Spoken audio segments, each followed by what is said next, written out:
And so plenty of growth yet still to go. For Q4, we're already at $37 million in revenue, and as I said, I think we're very comfortably going to be getting toward $150 million for the calendar year. The end of the injunction and the impact that is going to have, combined with the fact that the licensing window, at least the non-provisional licensing window, is now closed. We have the applicants queued and are going to begin kind of reviewing those licenses and issuing them at speed. Means that the retail landscape as we have seen it over the last handful of months is going to look very different as we get through the first quarter next year. And we're profoundly excited both to have our card and our general licensees now able to proceed. So critical moment for the market and much more momentum to come.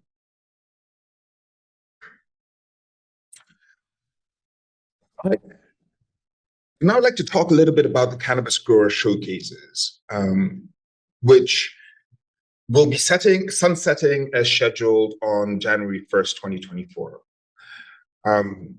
It's hard to overstate the impact that this program has had for many of our growers who were facing a really challenging period during the injunction due to the limited number of retail stores that we had open. We received 101 CGS applications. We approved 60, and 41 calendar days where cannabis was being sold through a CGS since we launched this program in the summer. And critically, part of the vision for the CGS program, one of the things we spent a lot of time working on as we were trying to build a program, was this idea of having a minimum of 3 cultivators participating per CGS. One of the metrics for whether that worked or not was the fact that we had 75 cultivators participate over the arc of the program, which I think reflects the level of inclusivity that we're really hoping to see. 75 AUTTs, 19 processors, and 12 cards participated for a total of 106 licensees. And with 4.5 million through the end of November, and we still have several hundred days of CGS selling happening through the end of the year. I think our final numbers will be well in excess of $5 million through the end of this program. It's also been a great statewide program. We don't have the map up yet, but we had this take part in 43 cities, towns across the state. A great way to build exposure for these brands, for these retailers. And indeed, we were hearing from several of the brands that participated that consumers would find them in a CGS and then go look for them in the dispensary. So they were seeing straight line positive impact there. So really want to thank every grower, processor, retailer, and consumer who participated in this program. It's, I think, a great reflection of how creatively and innovatively we as the office, with our partners across the market, can work to respond to the market in real time and build solutions that lead to positive outcomes for the market. And as we look ahead, we think the CGSs have given us a great kind of orientation and frame of reference to start thinking about what future events permits might look like. And next slide. So we're in the process of thinking through a future events permit. And I think the CGSs really kind of gave us some invaluable insights into the types of events our licensees and their partners might be interested in organizing, what sorts of issues we as the regulator might need to consider as we do this, and working through kind of the ways in which we can do this that allow the community, the ecosystem, to build innovative experiences for consumers in the state. So just some kind of considerations as we think about and as we're working toward an events permit. Some of it is about authorizations. Non-storefront retail sales, like a variant of getting retailers to be able to sell product in places outside of their approved locations. The rules around on-site consumption. We are working in parallel on an on-site consumption authorization. But that dovetails perfectly with the idea of events where on-site is permitted, and try to figure out the rules that would make that possible. We've already received inquiries from people who want to have like cannabis bars at their weddings and want to know how they can do that in a legally compliant way. Great illustration of some of the ways people are thinking innovatively about how to get cannabis more broadly kind of socialized at the places we are recreating and places we are socializing. And we want New York to be a market leader in that context. And Pete, I know you've spent a lot of time in the alcohol industry. I think the alcohol industry does offer a lot of lessons on how events are done. And one of the ways we would like, at a minimum, to start thinking about cannabis is not necessarily as a substitute for alcohol, but in the places where alcohol is welcome, creating the same sort of access for cannabis and cannabis products. So those are some of the kind of authorizations that we will be considering as we evaluate this events permit. But there's also quite a lot of technical requirements we're going to need to work through. Coming out of the CGS, the whole inventory management and adding, removing products, adding, removing vendors, making sure that the office is aware of what's going to and coming out of product. It's going to be certainly made much easier once we have a seed to sale system in place, and that's going to be coming Q1 24. But the inventory management is going to be a critical part of the way we think about where our products are going, just to make sure we're not having things disappear from our supply chain. Location, events, and duration. Location of events and their duration. We had this rule for a CGS that you couldn't run for more than 14 consecutive days, because then you start to resemble too closely a conventional retail establishment. We'll need to think through how long you can run a cannabis event for and what the renewal update cycles are going to be. We've talked about ventilation requirements.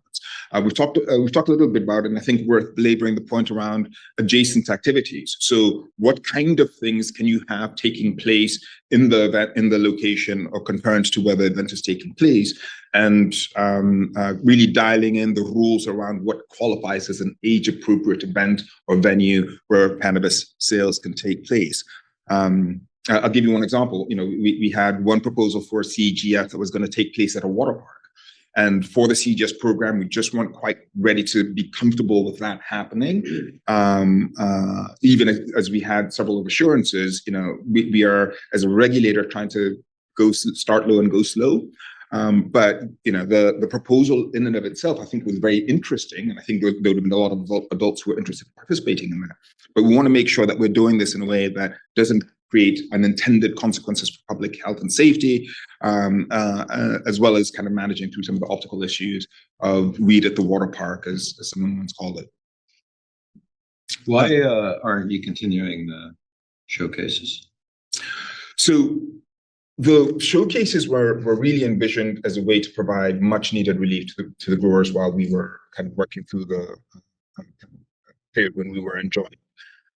With the number of stores that we have open now, and particularly given the performance of the stores that we're seeing relative to the performance of the average CGS, we think that it's more appropriate for the market to be now focused on getting product into stores, because the retail sell-through is going to have far more impact for higher volume sales than we've been seeing at the CGSs. We had seen the CGSs as an interim measure. It was always scheduled to sunset on January 1st. And so part of it is about the opportunity presented by the opening of the dispensary sell-through. And I've just seen that 2 more dispensaries will be receiving their approval letters this morning. So we're really cooking with gas there. But also too was consideration of the workload. The compliance work list and checklist, and Alan and Pete are familiar with this, required for the CGSs was very comprehensive. We're essentially doing a mini dispensary level of review for each CGS that we're approving. So the level of workload that entailed, given that we've been through 60 or 100 now that we've reviewed, all of them had some level of back and forth with the licensees to dial things in. We ended up approving 60. For that level of workforce or staffing required to manage that process, while we're trying to get as many stores opened as possible, while we're doing the licensing review, meant that we're as a small agency that's resource constrained. It felt more appropriate to dedicate our limited time to getting the doors open.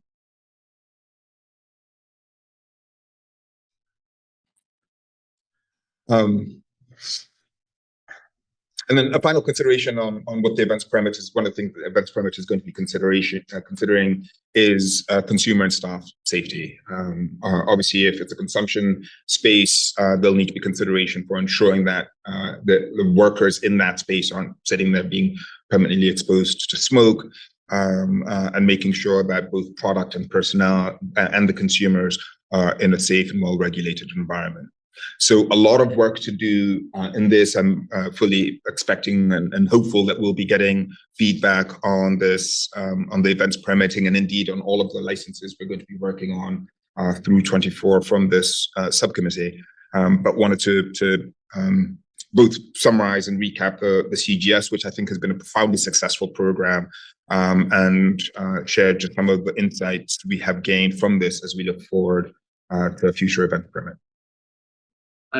We want to discuss a little bit now. I have just a couple questions. Sure. Is that all right? Sure. So I guess first question is just the general timeline of when you might want to launch the new events permit, considering where you guys are in the license period and getting cards from the Yep.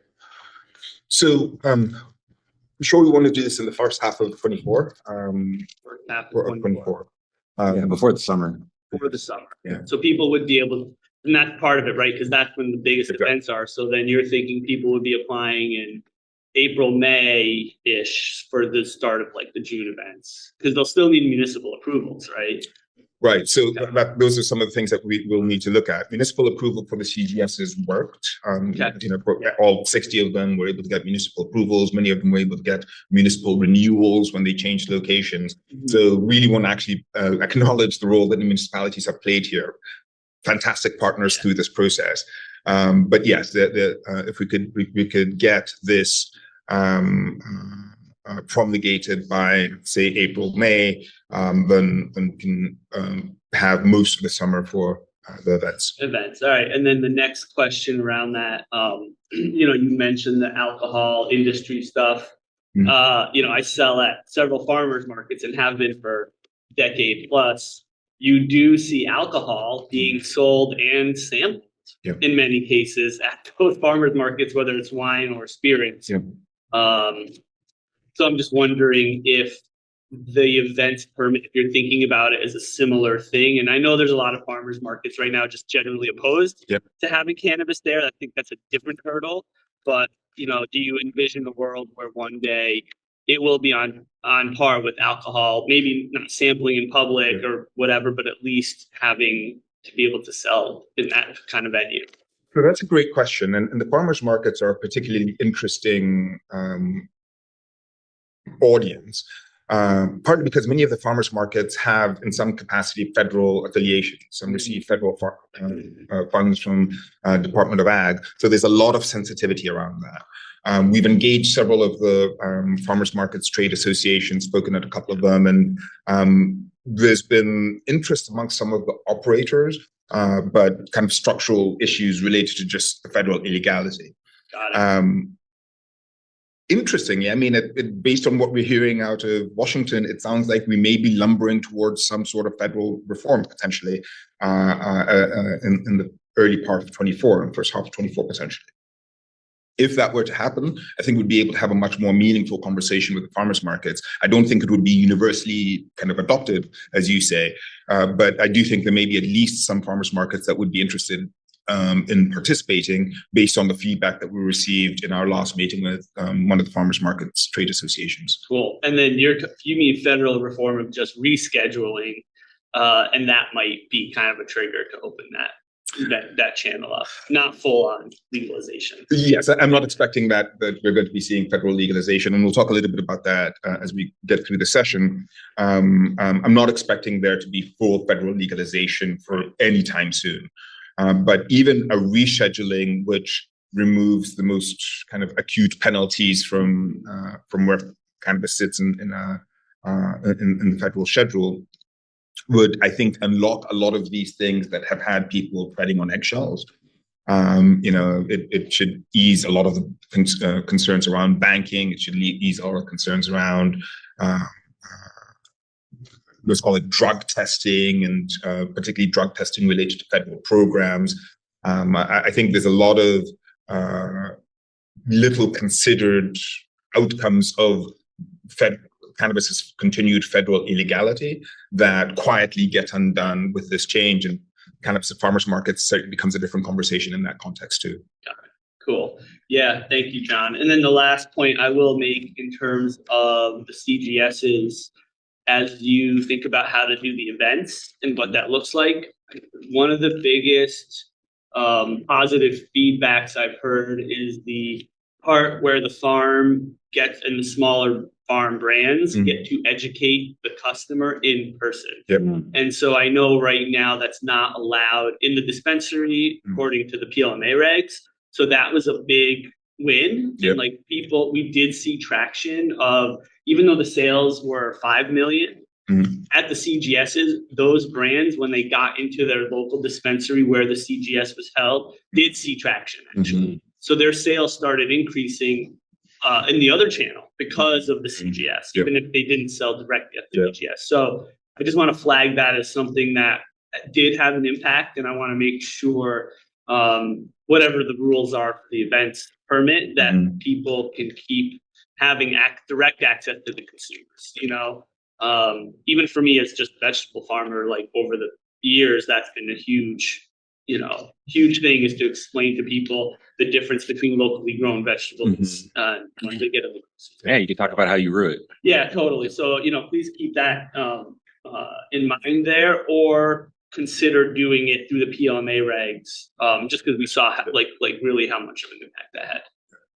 I actually totally agree with that. And it's interesting hearing the feedback from the consumer side, who are like, this is so cool. I get to meet the person who grew my weed. But the questions were deep. I mean, really got into conversation, and their passion are on both sides, supplier and consumer. The passion comes out in the conversation. Are you guys in agreement that the CGSs should sunset?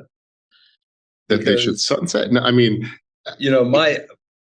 I'm hearing a lot of noise about it, and the comments are always the same, that OCM just does stuff and doesn't talk to us about it. we'd be remiss as a industry and market subcommittee to say that we shouldn't continue the CGSs. They should continue unequivocally for all the reasons that were mentioned. And as an industry and market subcommittee, I mean, things that we don't talk about that came out of those CGSs was the depth of relationships that were built between suppliers and retailers at these events. We were, the way it was set up, we were sort of forced to find camaraderie and figure things out to make these events happen.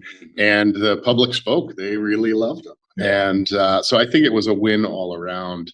And the opportunity was great for us to get customer facing, for suppliers to be customer facing, engage in those conversations, and break down some barriers. So all around it was a success, and we got to move some product. I think even a small decision like this really highlights the deficiency of OCM and the control board dealing with the advisory board.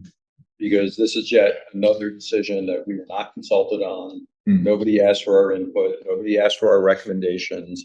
And it doesn't mean you have to adopt what we say, but obviously, you have experts in the field. Yeah. So I would just say that, the CGS sunsetting was always planned for the end of this month, but I take your point about bringing it before the advisory board. I would say that there is a transition that the AUCCs, AUCPs, and the card licensees are all going through right now, where it is a transition to the final regulated market out of the conditional period. The CGS is also transitioning out, and it's transitioning out into an events license that will be more closely regulated. There is an ad hoc nature to the CGSs that we want to clean up. Right. And there's some things we learned from it that we think we can tighten up under the events license. that protect the consumers and also provide more opportunities for the farmers to do it in a much easier way, because it hasn't been the cleanest operation so far. Sure. There's been a lot of back and forth with the licensees that they're frustrated by and our staff is frustrated by. And we think that we can actually streamline this a lot more efficiently. Yeah. But even as you're doing the event permit, okay, you have experts here who can share with you lessons from the CGSs and other things that That's fair. might be helpful to you in what you're doing. Yep. So instead of just, giving us an update at a meeting that you've done it, let's have a dialogue about it so you can get the input from people. Again, it doesn't mean you have to accept everything they say. I ignore half of what Alan says, but You're a wise man. yeah. But I just think this is the type of thing that's it's a perfect opportunity to lessons learned. Because you have your view of what the lessons learned were, but they may have their view. So yeah, no, I think it's a point well made, Chair. Like To bookend it, I mean, the CGS, I think, was very important and helped us build this industry. Again, force suppliers to work together with retailers they may not have worked together with before. And I think even as it sunsets, I think we can look back at the pros of it and work together to try to figure out ways to continue that concept. Just to kind of bookend the CGS. I think a follow up. We will come back to you guys specifically about the events license. Yeah, that's like what we can definitely say now. Yeah, great. And, even if it's one or two nuggets of things, or changing a few things, it's everybody's got the same goal, which is to make it the best and have it be successful and expand the reach, right? And given that both Alan and Pete were so actively involved, certainly at least on the implementational efficiency, we built that program really quickly, and as it grew larger and more complex, partly all credit to our licensees who got more creative in the types of events that they were building, but they also got more creative in the types of events that they were building. So, but while it was happening, it was one of I think it was a brilliant approach to doing it, and it was one of the things that people were so positive on. So we have to keep that in mind. I got a lot of questions at the Cannabis Regulators Conference. A lot of people were talking about for this idea of cannabis farmers markets. I think it actually ignited a larger conversation. Yeah. So good for us and you. I have a question about the data collected in connection with reduction of inventories of growers with respect to both CGS and projections in connection with, as we move forward, what's anticipated in terms of reduction inventories? So the question is, what's in terms of the levels of inventory that our growers are sitting on?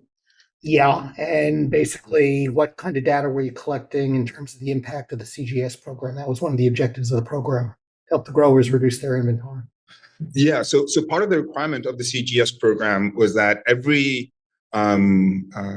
CGS was required to provide a pre-event inventory list and then a post-event inventory list indicating what they had sold and what they still had on their books, and do that at a minimum every 2 weeks or at every cycle in which the CGS was operating. So we've actually been collecting a lot of the data from these CGSs, and thank you to all of the licensees who've been so diligent in their reporting. We're working on compiling all of that to do a final assessment of how much biomass was sold, how much of a dent did it make on our total inventory of biomass in hand, and kind of identify what else we can learn about product sell-through to date. We're literally working on those numbers as we speak, and we'll be able to do kind of full diagnostic at the end of the program on January 1st. But at least at a high level, some of the notable takeaways, one of the goals was to try and maximize the flower sell-through, and 2/3 of our sales consistently through the CGS program have been flower products. The second key issue was to maximize the exposure of the number of participating cultivators. The fact that we had nearly half of our growers, 75 of our roughly 200 operational growers selling through, I think helped us meet that objective. We certainly know it wasn't able to kind of help everyone because you had to sell finished, packaged, tested product, and there were some growers who hadn't quite gotten there yet. But we'll be working, board member one, to get a more kind of comprehensive assessment of impact on biomass and distribution of products sold across the different licensees who participated. I think we should be able to provide a readout on that at our next CAB meeting.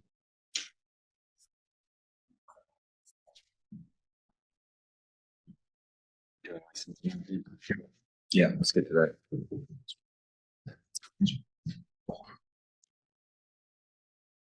So transitioning to licensing. First, just a quick reminder on what our licensing targets were coming into the application window that began on October 4th. We had intended to issue 40 cultivation licenses, 20 tier 1 indoor, 20 tier 2 indoor, 55 type 1 processors, 100 type 2 processors, and type 3 or white labeling licenses for processing. We had not intended to cap those. We're planning on 220 micro business licenses, 30 distributor licenses, and between 500 and 1,000 retail licenses. We might come in a smidge over that. So these were our working targets for how many licenses we want to have issued by the time we get done with this licensing round, including the licensing of card and the licensing of all of the general adult use applicants. Worth reminding, belaboring the point, that this is the single largest round of licensing that any jurisdiction has ever attempted. The idea that we're going to have issued nearly 1,500 licenses in one swoop is a very significant undertaking. But having this distribution, I think, is going to be absolutely critical to kind of really catalyzing the next chapter of growth in our market. One final point, just to note here, these license targets do not include the roughly 250 licenses of our conditional cultivators and processors. So we had issued 300 AUCC licenses. We're expecting maybe 200 of those to transition. And we have 40 AUCP provisional cultivators. So those are not being included in this cohort. Any questions about it? Quick question, John. Yeah. If we're moving on from licensing, Not maybe- quite. Okay. But Nope, I'll wait. Okay. I'll wait. Make an answer. Thank you. Yeah. So a quick overview of our non-provisional application window. We had a 45-day non-provisional application window for retail businesses and micro businesses. During this period, we had asked the public to apply if they were applying for retail or micro business with a location.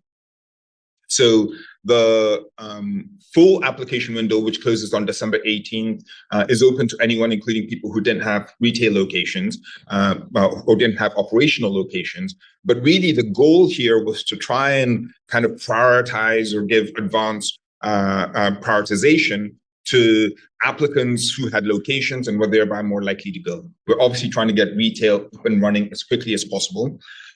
So really critical for us to prioritize this group of folks with the real assets that are ready to go. We had nearly 1,500 retail applications, nearly 300, or a little over 356 micro business applications.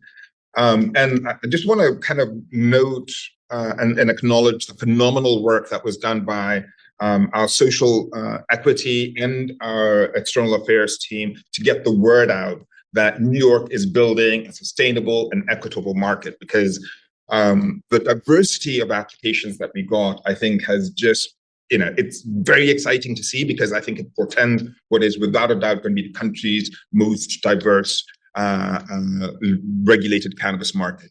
77% of the applicants for our retail licenses fell into one of our social and economic equity buckets.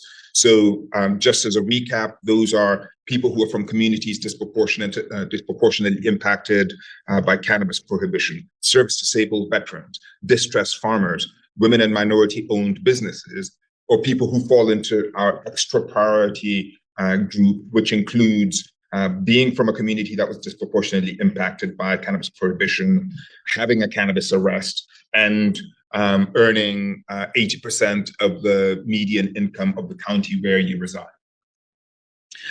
77% of our retail applicants were social economic equity, 70% of our micro-business applicants. And this, I think, just really sets up for a richly diverse market.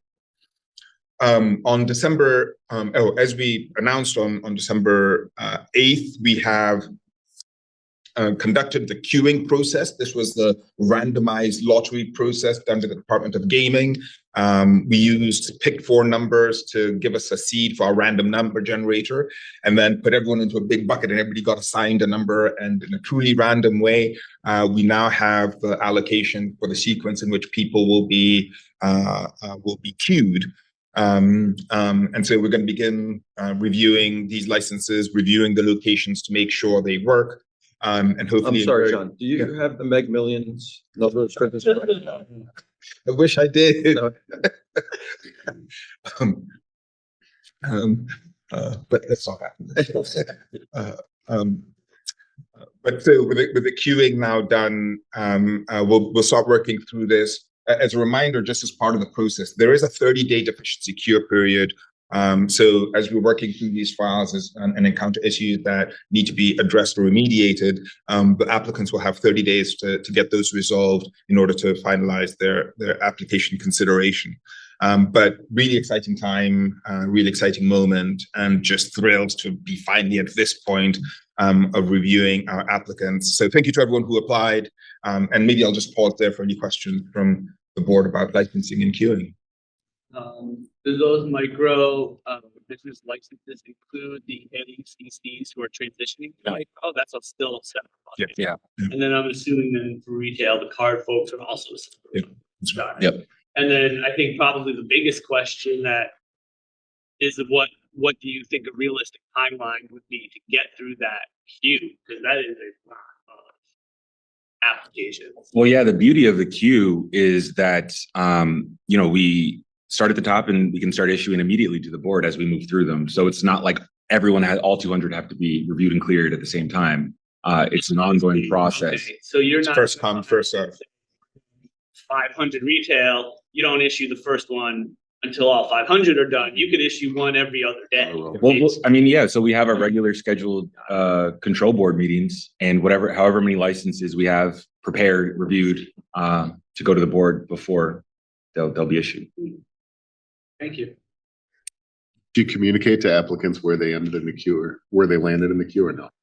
Yeah, I believe we have a mandate to be transparent about where applicants are. We just don't have a timeline yet for releasing that. And part of what's going to determine where people ended up is there's going to be some cleanup required first, whether it's because locations don't work, so that puts you in a different pool. There's something just totally off with an application. I don't think we're going to see that many deficiencies. It was a pretty straightforward application process. I think we want to make sure that what we're presenting is where people landed is accurate. Gotcha. What kind of anticipated throughput do you have on a monthly basis? So I believe, I don't want to commit to anything. I understand it's a licensing. It's curious. But it's over 100 a month. It's definitely over 100 a month. That's what we wanted to hit. But we have to really dive into these applications to find out what kind of the deficiencies they look like. Because once we hit a deficiency, now they have 30 days to cure that deficiency, and so we move to the next. And so we really have to get in there and start figuring out what kind of mistakes people might have made, and if they didn't, it'll go a lot faster.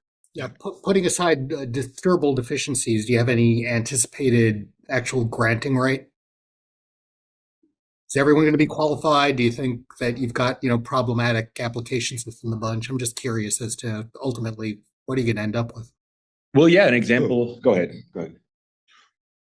So maybe two separate answers to that. So there's several things that we're going to be looking very closely for. One is the true party of interest, just because there's a lot of stakeholders from a lot of markets that are going to be in this. And so we're literally building our TPI auditing army as we speak. That's going to be a substantial part of what happens over the next period. Another area where we expect there to be some comprehensive analysis required is in the locations submitted, and particularly for this requirement that you demonstrate control of that location. We had made it quite clear that, for example, letters of intent, which are non-binding, couldn't be used for submissions. And I suspect that we might find within this cohort of applicants, folks who submitted letters of intent instead of either leases or deeds or conditioned leases that gave them assured control of that property if they won the license. So there's issues like that we're going to be we already know we're expecting to find issues around. Not for everyone, but it's one that we're going to be paying close attention to. Beyond that, because we already have some of the practice from working through the card licensing process, I think our licensing team is a little more comfortable, a little more oriented to this. But it's a 30-day deficiency process that will really kind of determine where along that continuum people fall for the first tranche of licenses. Realistically, I think, for the first batch, we will be talking about late January, assuming that 30-day window and where we are currently on the calendar. But I'm hopeful and expectant that everyone submitted perfect applications and we'll be able to barrel through this at lightning speed. Getting these issued is really a mission critical priority for us. So we're going to be throwing everything we have at it. And are you communicating all this to the applicants? We are, and there's been two types of communication that we've been doing. We did the roadmap for legalization tour, which included both in-person and virtual sessions. I think we did 17 in total across the state. So the external affairs team was literally crisscrossing the state, trying to engage licensees and educate them on the licensing process. Damien and I think we double teamed several of them. I on my own did about 4. So we've really been trying to seed the market. Some of the key questions we know people would have as they apply. In terms of communicating now, but the next steps for those who got their applications in on time, we're literally just starting to do that now because we've just done the queuing. We're building some of this in real time, but as much as possible, we are trying to over communicate. It's tough because the ground is moving quickly around us, but we certainly are trying to make sure that folks are aware of what's coming. I would just share with you that I get a lot of phone calls from people who are applicants, and obviously, can't give them any specific information about their application. But I do think there's a desire, obviously, for information from the applicants as to sort of where they are, what the process is going to be, the timing. Yeah, I'm getting deja vu from the card program. Yeah. So I don't, obviously you have your own process for this, and but my sense is that it would be very beneficial to communicate as much as possible.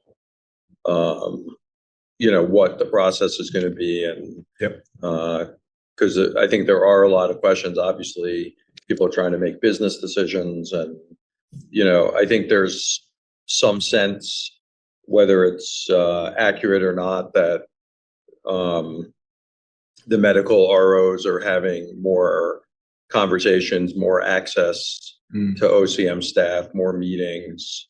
It's one of the things I hear when people call is, we can't find out anything, but the ROs and medical people are meeting with the staff. So I just think the whole mix of all of that is just optics wise not great. Yeah, I think that people do need to understand those are our licensees. Those are medical operators. They're serving medical patients. Applicants are very different than licensees. Right.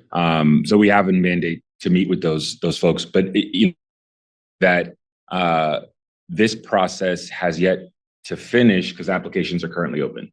And until December 18th, because these are also non-provisional applicants for cultivation, for other license types as well. And so there kind of is a hold on us to talk publicly in about the process until the period has fully closed. Yeah. But after that, I think that this will be a much more transparent process than folks are expecting, because it's pretty straightforward. A lot of the FAQ laid out what's about to happen, what John just described, the review, the publication of people's place in the list, and there's no scoring involved here. It's a very objective, fair approach to issuing licenses. So I think people will be relieved once we've closed this application period and start communicating directly with the applicants. And if I might just tack onto that, a quick point about the FAQs. So we have so many applicants or so many people who are considering applying that, we're fielding the questions as we get them, but we've also been sending those questions as they're coming into our adult use licensing mailbox to add to the FAQ document that we've been building. So even if you looked at the FAQ document 2-3 weeks ago, please keep re-looking at it. It is a living document that is being populated with the questions that we're getting from the field. So because what we don't want to have is a situation where people are getting one-on-one answers when these are answers that could benefit the community. And so even if people are feeling like we may not be answering their specific questions, we would encourage them to look at the FAQs, because that document has grown significantly over the last few weeks from the great questions we've been getting, but we're trying to make sure everybody has access to the same information. Yeah. I mean, I don't have to tell you, these are businesses, small business people who have felt economically impacted by the delays. Yeah. So I think there's a lot of pent up, Certainly understand that. concern about their own welfare, their family's welfare, business's welfare, and also just anxiety about what's going to happen. So I appreciate what you just said, and I'll certainly direct people to the FAQs. And I think, the more you can keep on doing what you're doing would have a good effect on everything. So thank you for addressing that. Appreciate it. It's important, and certainly don't want to make anyone feel like they're being left out of the critical discussions that are happening right now.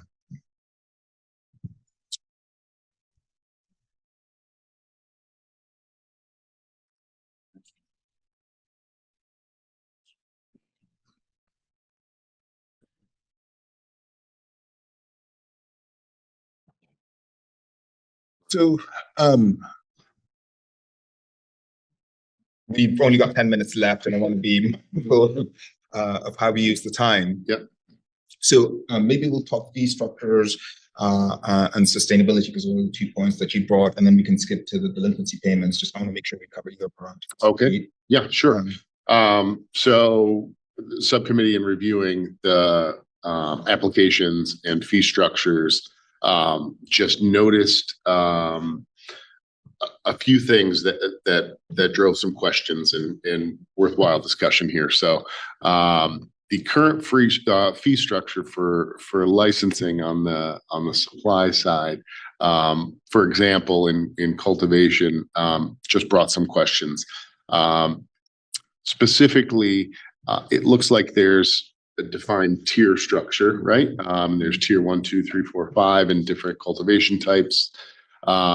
And there's a fee associated with that. And it gets kind of complicated because you can increase your square footage up to a certain range, and it allows some flexibility for people to utilize maybe their entire structure. And it's great. And you have all sorts of options here for different cultivation types. But when you drill down to the fee structure, what we noticed as a subcommittee in reviewing it is it does not look like it took into consideration total amount of production output.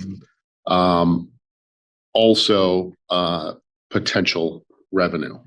And I think I'll skip to the goal here in the interest of time. I think the objective with the fee structure should incorporate the potential production that a cultivator could put out in a given year. For example, outdoor crop might only get 1 turn, greenhouse crop might get 4 turns, indoor crop might get 5 turns. And that would produce a different type of product. Outdoors, primarily biomass, greenhouse, and indoors, primarily whole flower. And so I think those things need to be taken into consideration, and then parlay that into how much potential revenue that cultivator could make in a given year.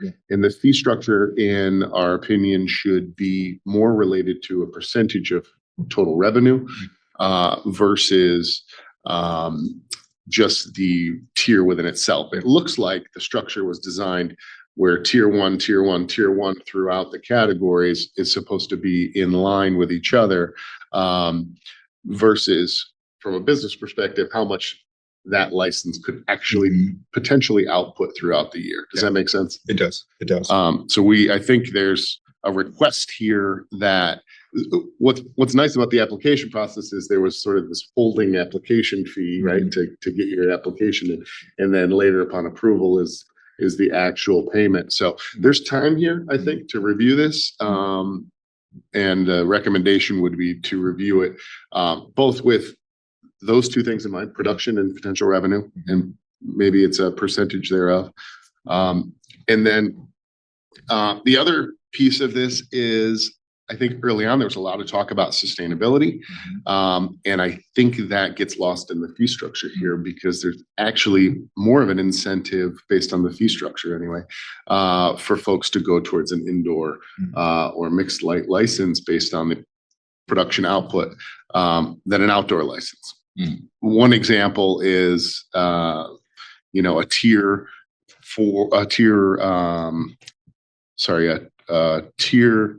I'm trying to find comparative output. So a tier 3 indoor, roughly, I mean, people could shake numbers out different ways, but could roughly produce 5,000 pounds a year. And that fee structure, if you maxed it out, would be approximately $37,000. Yep. And we all know the quality of indoor is significantly greater. Whereas a comparable outdoor fee structure would be a tier 4, right? It's roughly $40,000 total max cost. Could only produce 2,000 pounds, and that's mostly biomass. So the value of that product is going to be much less than that of an indoor crop. So if you just take that, I just picked a $40,000 fee structure number, and that would, so a tier 3 has the same, a tier 3 indoor has the same cost as a tier 4 outdoor. Yet the production output from a business perspective for that farmer is going to be very different. So that's the perspective we're asking that the board apply to the fee structure before fees are actually due, and potentially looking at that one more time to make sure it's relative and that we're encouraging sustainability, right? So we want people to go for outdoor, less energy consumption licenses to get product into the market. At the same time, we need good quality indoor, but I think the fee structure should be relative. So those are my thoughts. Any other discussion from the subcommittee? I agree with you there, Pete. You summed it up really nicely. Great insight, great perspective, and I think this is a perfect illustration of this advisory board. I will say, I don't know that we would be able to do this. I'll talk to our legal team. I'm not sure that we'd be able to do this before the fees are due, just because of the public notification process required to make the change. However, given that we're only issuing 40 licenses as part of this licensing round, there should be plenty of time for us to do this between now and to kind of dig into this deeply between now and the next license. Yeah, well, you also have all of the transitional licenses, which I'm assuming are, I think that was part of the assumption here, is that they're going to be subject to this fee structure. Yes. Yeah. So that's also part of it. Yeah. Just FYI, I don't know how the timing or the legal. This is the transition one, right? The outdoor tier 4. Yep. Yeah. Yeah. But I think it is something like Pete said, we should dig into it a little more possible outside of this meeting. I don't know how we do that, but. Yeah, those numbers are, it's a 2-year license, so it's split in half for annual, but it is a good point. Yeah. Yep. So- That's really all I had on the fee structure. It tied right into sustainability. And then I'll pass it back to you for future licensing rounds. Yeah, I mean, I think just in closing, because we only have 1 minute left and the main cab session is about to begin. But this is just the beginning. We are going to be issuing a lot of licenses, at least 1,500 as part of this round. But we first want to assure stakeholders, those who are interested in getting a license in New York, that this is just the beginning. Do not be disheartened if you do not win a license in this round. There will be many more future rounds. 2, we are going to be taking a very data-driven, insight-based approach to our licensing. At a minimum, we have the 2-year market implementation report that is due 2 years after the first sale of cannabis product. So that's going to be the end of 2024. We will be using that as well as all of the market input that we get between now and then to assess how the market is performing, identify areas where greater capacity might be required, and use that to inform our future licensing decisions. This is not, as you might have seen in other jurisdictions, a quote unquote limited license market. We're just trying to avoid kind of flooding the market with licenses, which has created all sorts of unintended consequences in other jurisdictions that we've observed. So it is going to be a slower rollout market, but many, many more licenses to come moving forward. And if based on market performance in the first half, 3/4 of next year, if we assess that there is a more urgent need for more licenses before we get to that year-end market implementation report, we will certainly discuss that both with the leadership and with our board members, advisory and control, to make sure that we are making the best suited decisions for this market. I had one more thing just to add, Gordon. If we're in a general discussion, I know people are starting to trickle in, but I couldn't, as our, this is the industry and market subcommittee. I think that one of the biggest things that we need to look at is the potency tax and the cycles of collection and implementation, because what we're seeing right now is those taxes are due quarterly and they're for accrual basis, and the regulations as written do have a 30-day payment from stores to distributors, processors, or farmers. I think that the way the system is set up, that's not really happening yet. Like, we haven't reached a time where the market is like mature enough to where things are running like clockwork.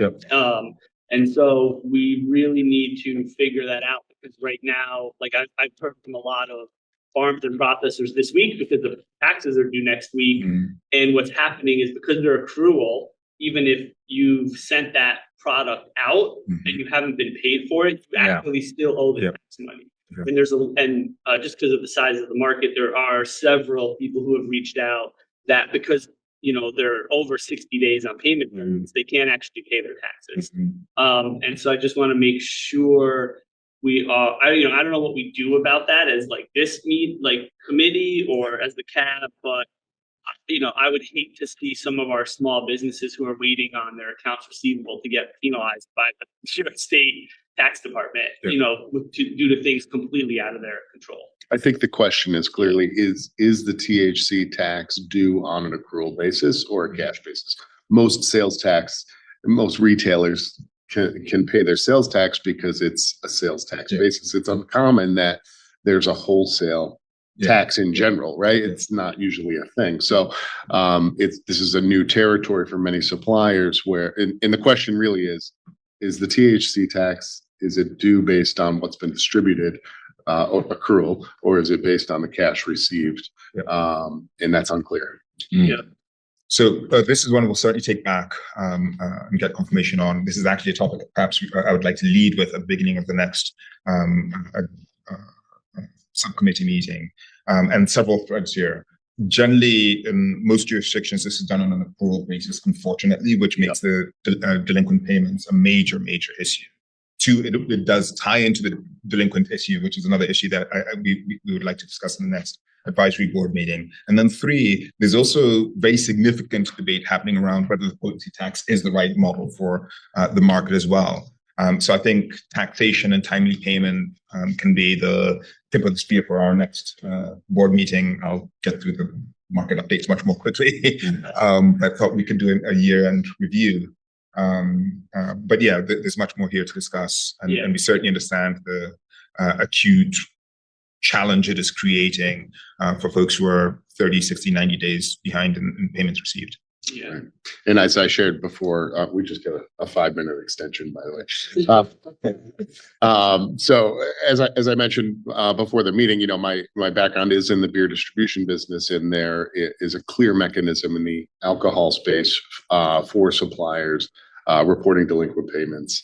And not that anybody wants to go down that path, but suppliers are asking, what is that mechanism?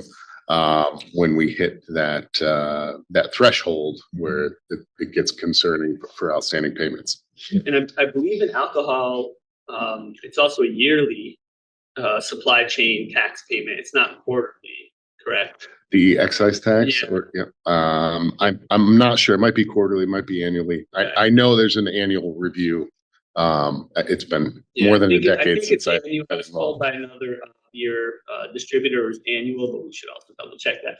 And the only, I bring that up not because I think the alcohol model is amazing by any means, but this does live in kind of the alcohol sphere, and a lot of the stuff we talked about today, the events and et cetera, we are kind of, especially with the 2-tier system, we are really moving in that direction. So, that's really the only model we have right now. Yeah.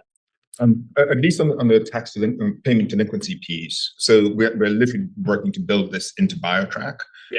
So that it's just easier for folks to report and flag when it's automated too. Try and automate it.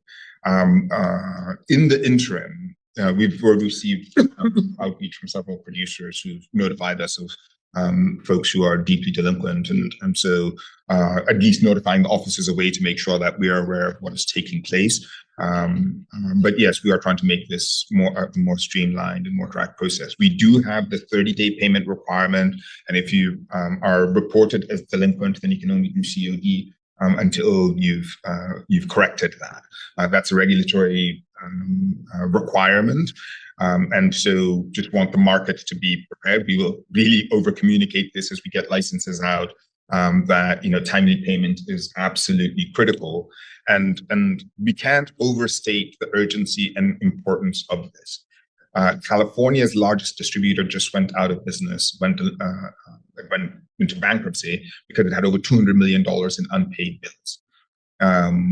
So we're seeing these shocks of late payments in other markets. And particularly in markets where there are no safeguards, you can just keep vendor shopping with unpaid bills. That really compounds the problem. So our delinquency list, I think, will help safeguard against that, but it's going to be imperative that everybody uses it.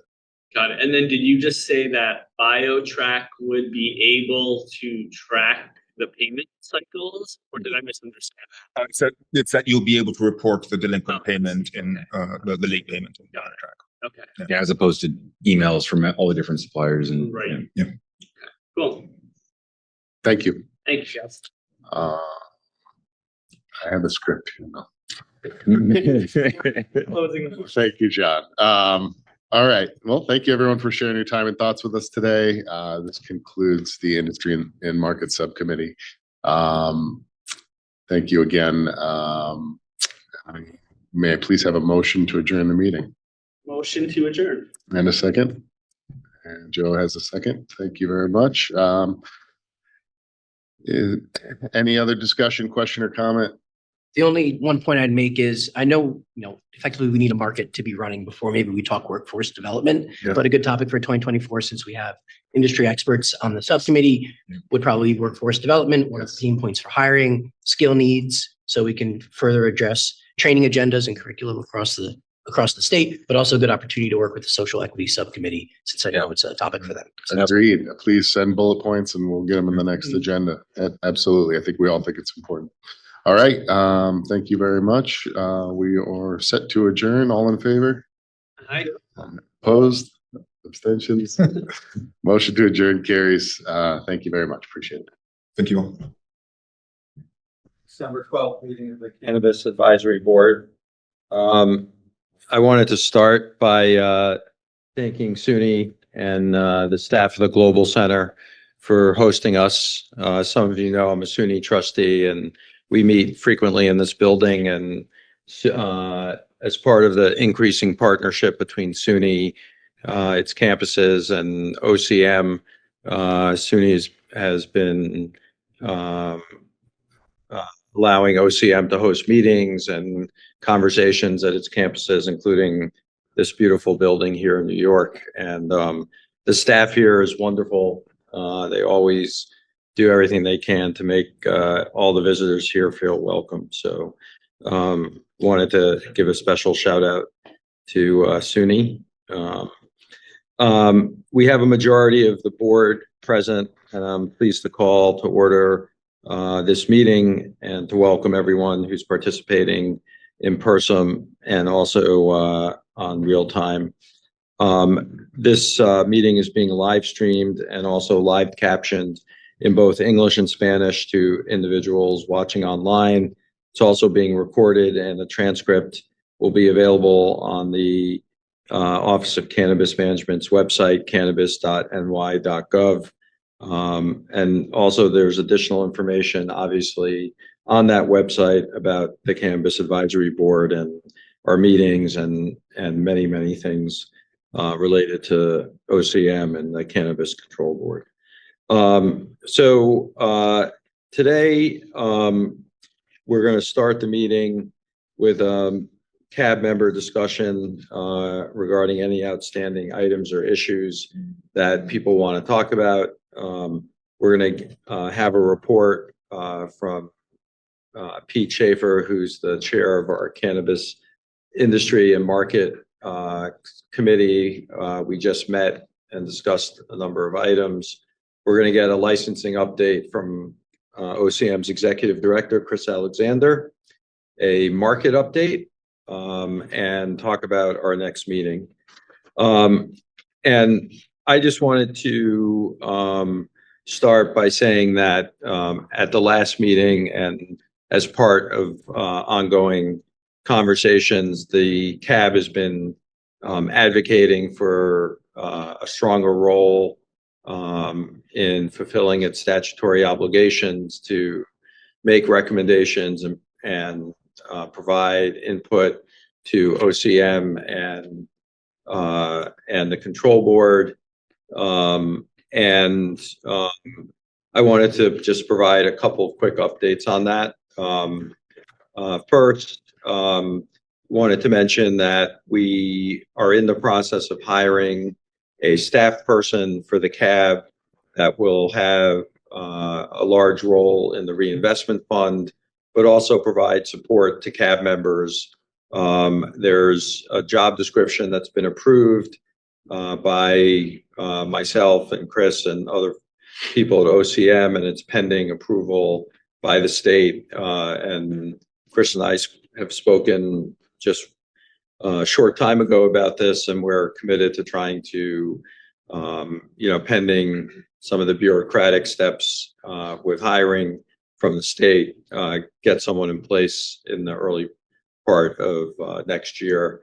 It's a priority for me and for Chris, I know, to have someone there, especially with the commitments we've made about getting the reinvestment fund operational early next year.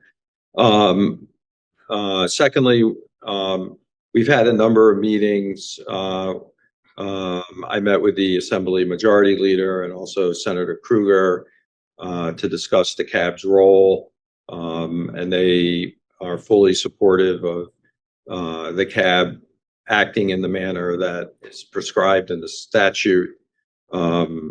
There's been initial conversation with the chair of the CCB and myself, and that's going to continue to have a more direct contact and input. As many of you know, Dr. Chin, our vice chair, testified, and other CAB members did as well, Alan Gandelman. But Dr. Chin's addressed the legislature on the role of the CAB and provided a very strong statement. And I think that has all helped to continue our upward trajectory. We're not there yet. And as we expressed during the subcommittee meeting on industry and market, we want to have a role before things are decided. We want to provide commentary and input, but we have made several steps since the last meeting, and I just wanted to share that with you. And with that, if there's anything that any CAB members want to talk about, raise any issues, concerns, questions, please feel free to do so at this time. Dr. Chin, I don't know if you wanted to add anything. Okay. All right. So with that, we will move to the report of the Cannabis Industry and Market Subcommittee. I'll turn it over to Pete Schaefer. Thank you, Joe. I'm happy to report immediately before today's CAB meeting, we hosted a CAB subcommittee meeting. And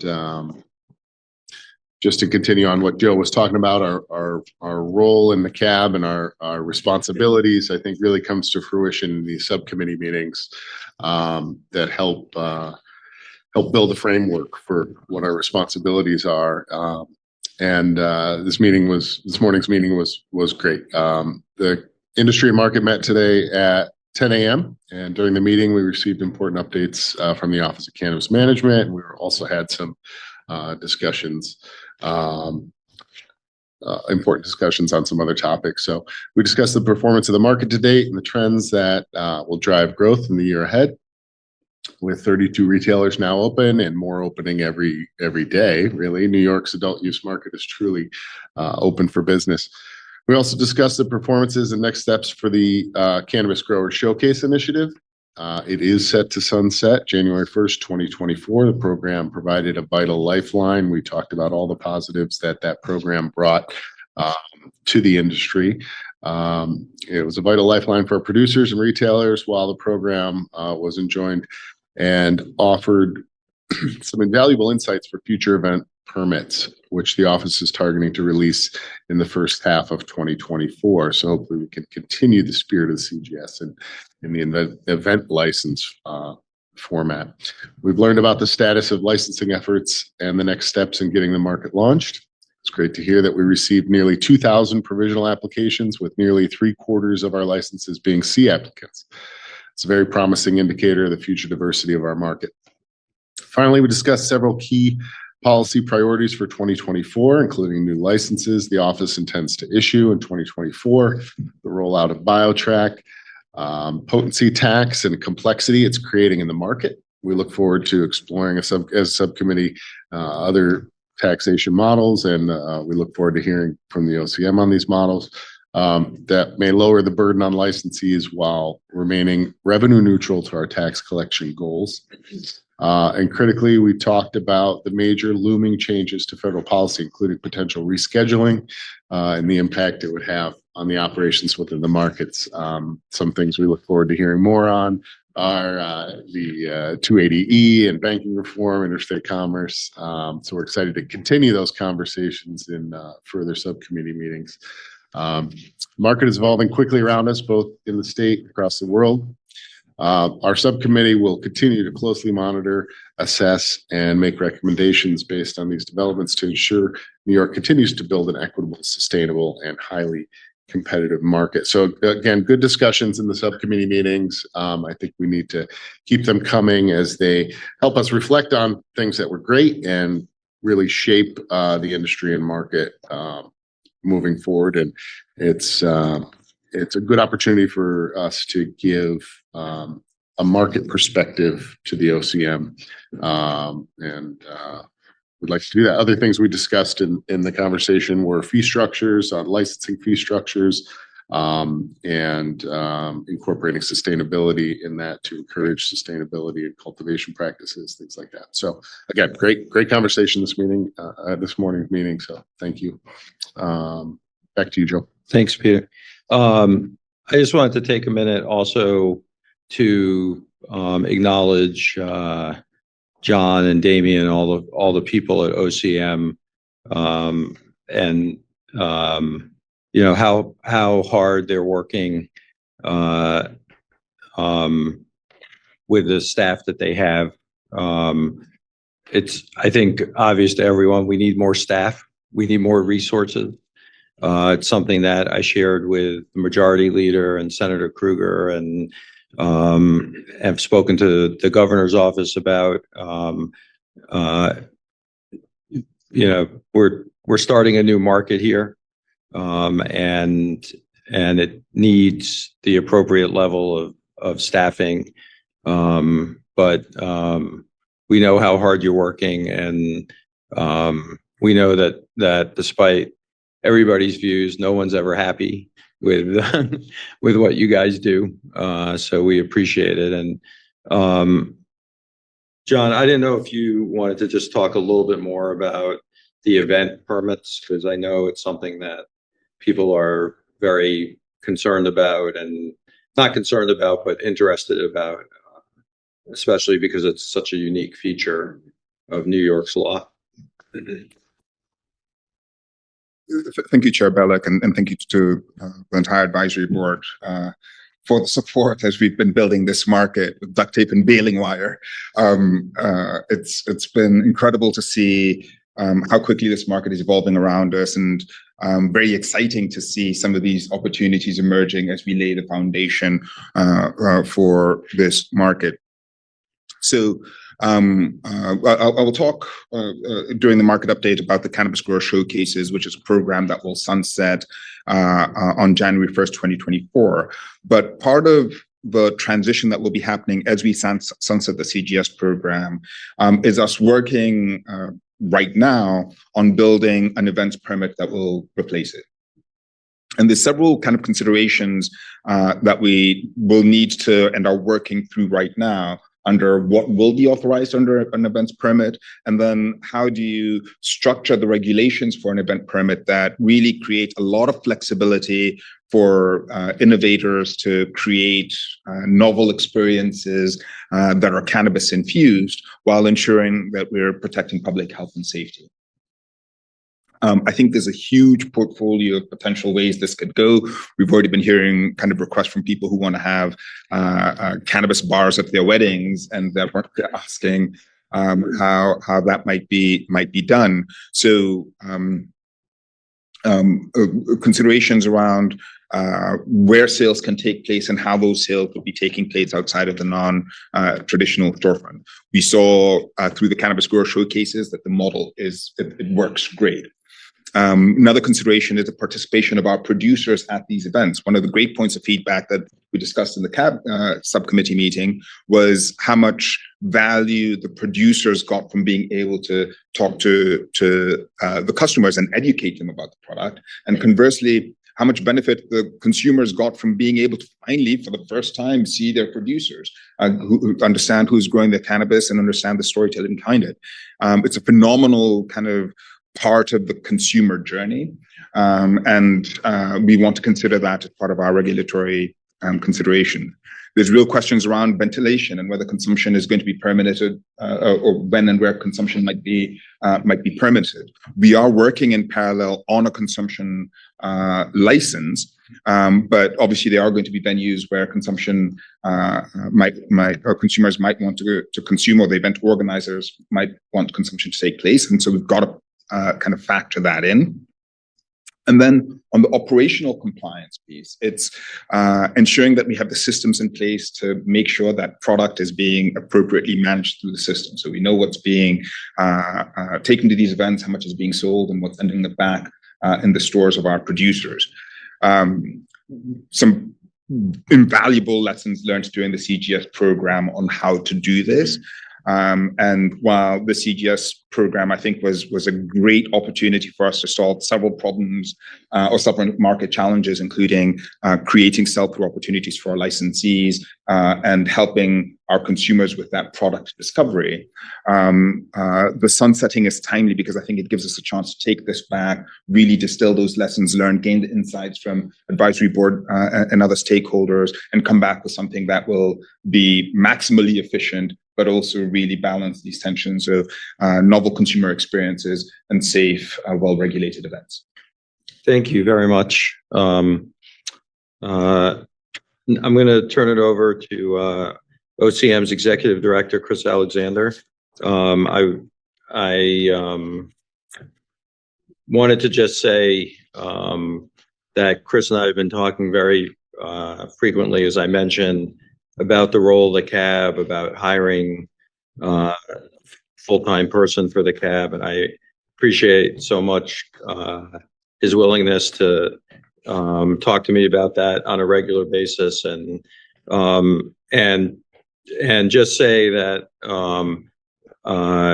Chris and I don't agree on everything, and I know a lot of members of the cab may have differing philosophies or views about some aspects of the program, but there is nobody who is more committed to the success of this program than Chris Alexander, and there's nobody who's more committed to the social equity goals in this embedded in the statute and the law than Chris Alexander, and I look forward to continuing our regular conversations about the role of the cab. So with that, I'm going to turn it over to you. Thank you so much, Chairman Bellick. There's obviously been a busy couple of months for OCM. Thank you, John, for the update on how the market is performing. And I know that this body in particular is really interested in that Cannabis Growers Showcase and how it's performed, and of course what we do next, right? How do we continue to provide the opportunities for our small farmers and for our retail entrepreneurs to be successful while we still are developing the rest of the supply chain. And as I've said to the team time and time again, sometimes it doesn't happen right away, but the cavalry is on the way. And that is taking shape in the form of our general licensing pool, adding new business owners, adding new entrepreneurs, adding new equity businesses, adding or transitioning our small farmers into mixed light and micro licenses, adding new brands to the market space. This is all necessary to take us to that next level and to ensure that we don't have or aren't in the same position that we were this past year with the stalling of the supply chain. We talk frequently about getting to a steady state as we launch the market, and I think that the general licensing and the application interest has been really positive and has shown us that we're heading that way, and there's still a lot of folks who are really excited about getting into this market. So our general license application window is still open for our cultivator, processor, distributor, micro business, and retail dispensary license types. For those who have been following, we did have a shorter window for those who already had locations under their control. And that window has closed. We received a good amount of applications there as well. And so excited for those businesses who are well positioned as well to get up and running pretty quickly. We also, we've talked about this, part of the statute and the requirements therein require the office to make all efforts to make sure that everybody's aware of these opportunities that we're creating. And so I'm so just incredibly proud of the external comms, policy, equity teams, everybody's been a part of the roadmap to licensing, the tour that we've done across the state to make sure that folks are aware of the opportunities that we're creating. So I just want to, once again, give those teams a shout out for their work in preparing applicants and for the nonprofits that are helping us actually do applications. We have a lot of folks who have leaned into the space and leaned into the mission, and who are trying to make sure that entrepreneurs who could be successful have those necessary tools to be successful. Last week, we also, we had the lifting of the card, the injunction that has stalled the card program, which was, really a necessary step. The card program stands as the centerpiece here in making good on the promise of the MRTA. And so we were excited to talk with card licensees last week.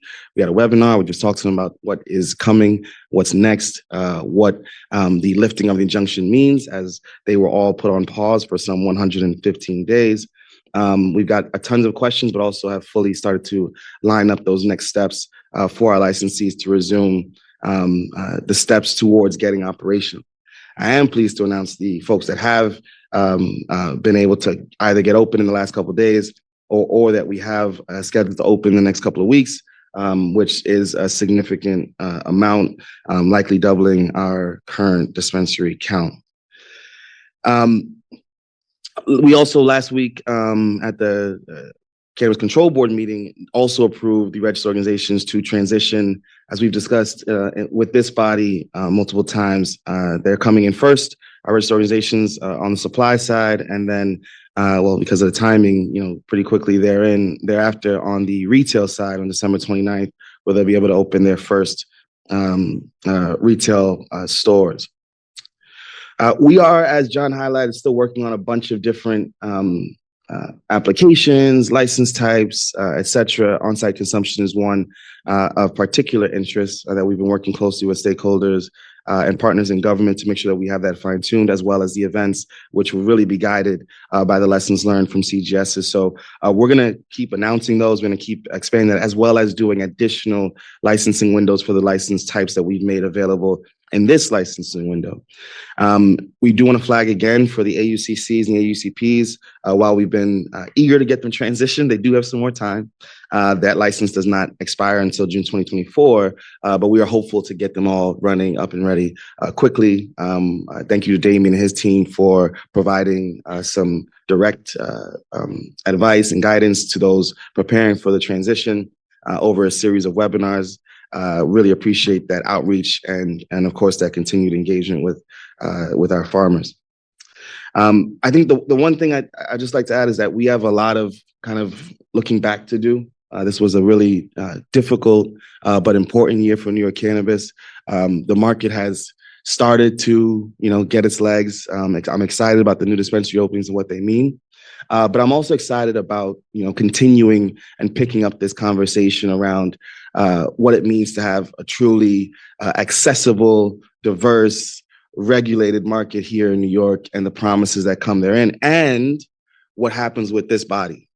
As you all know, the focus of the chair and others, and I know this is an important conversation, is making sure that we're getting this revenue out to communities that need it, to folks who are doing good work. And so now that we've started to get some revenue, that is priority one, making sure that we have all the infrastructure in place to make grants available, to train as well the folks who could benefit from the grants so that there's no gaps in the opportunity. And as Chairman Bellick mentioned, we are right now posting for full-time roles related specifically to the grants program that will operate within OCM, but of course under the guidance of this body. And so I'm excited about that next stage of things, but also just to continue to see the program run. And I know I missed a little bit, so if there's anything, questions that you all have that might have been previously raised that you'd like me to answer, I'm here to. So without any, I'll turn back to you, Joe. Okay. Do any members of the CAB or have any questions that they like to ask our executive director? Okay. You're off the hook. Well, I do one flag while I do have all of you here. Lots of openings coming up. You all have received a list already of what's coming. Would love, of course, as many advisory board members to be there, to be at all these openings across the state. All of these businesses, all of these entrepreneurs have fought a good fight to get here. We want to make sure they're all supported by all of us. So if you all can make it, please don't hesitate to let myself or the team know. Yeah. For those of you who have not gone to some of these openings, I know Alan and I were one in Syracuse, and I think other people have been to them, but they are extremely inspiring events for people who have been waiting a long time to reach this stage in their life and in their livelihood and in their communities. And I would encourage you to find time to go to one. You will be treated fantastically by the people who are opening these dispensaries and the OCM staff. And it's really an incredible way to see the array of products. And I know the one that I went to, Alan was staffing a booth, I think, or discussing some of his stuff. And yeah.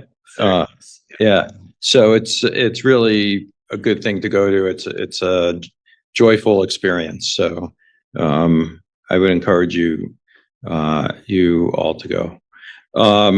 Okay. And also, we should remind any members of the public who are going to be watching this, use go to our dispensaries. One of the main things the CAB does is the reinvestment fund. There isn't money in the reinvestment fund unless people are making purchases at the legal dispensaries. So it's very important, if you care about your community, to buy at the legal dispensaries, and understand that every dollar you spend there, portion of it will be put back into your communities. So and along with a lot of other reasons that we already know. So with that, I'm going to turn it over to OCM's Director of Policy, who's going to update us on sales data. And I'll turn it over to you, John. Thank you, Chair Barlick.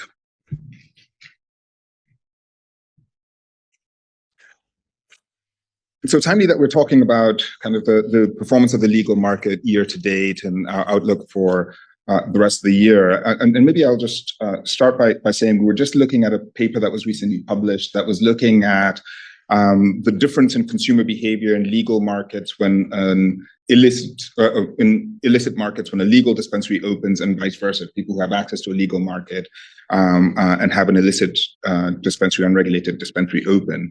And the data was pretty conclusive that legalization and the opening of legal options draws consumers, and consumers have a strong preference for the legal option relative to the unregulated option, rather than if they have access to a legal option and an illicit market opens, then going the other direction. So there's a strong positive correlation between opening legal stores and drawing consumers in, and that really just affirms our strategy of getting as many stores open as quickly as possible, as part of our broader strategy to address the unregulated market in the state.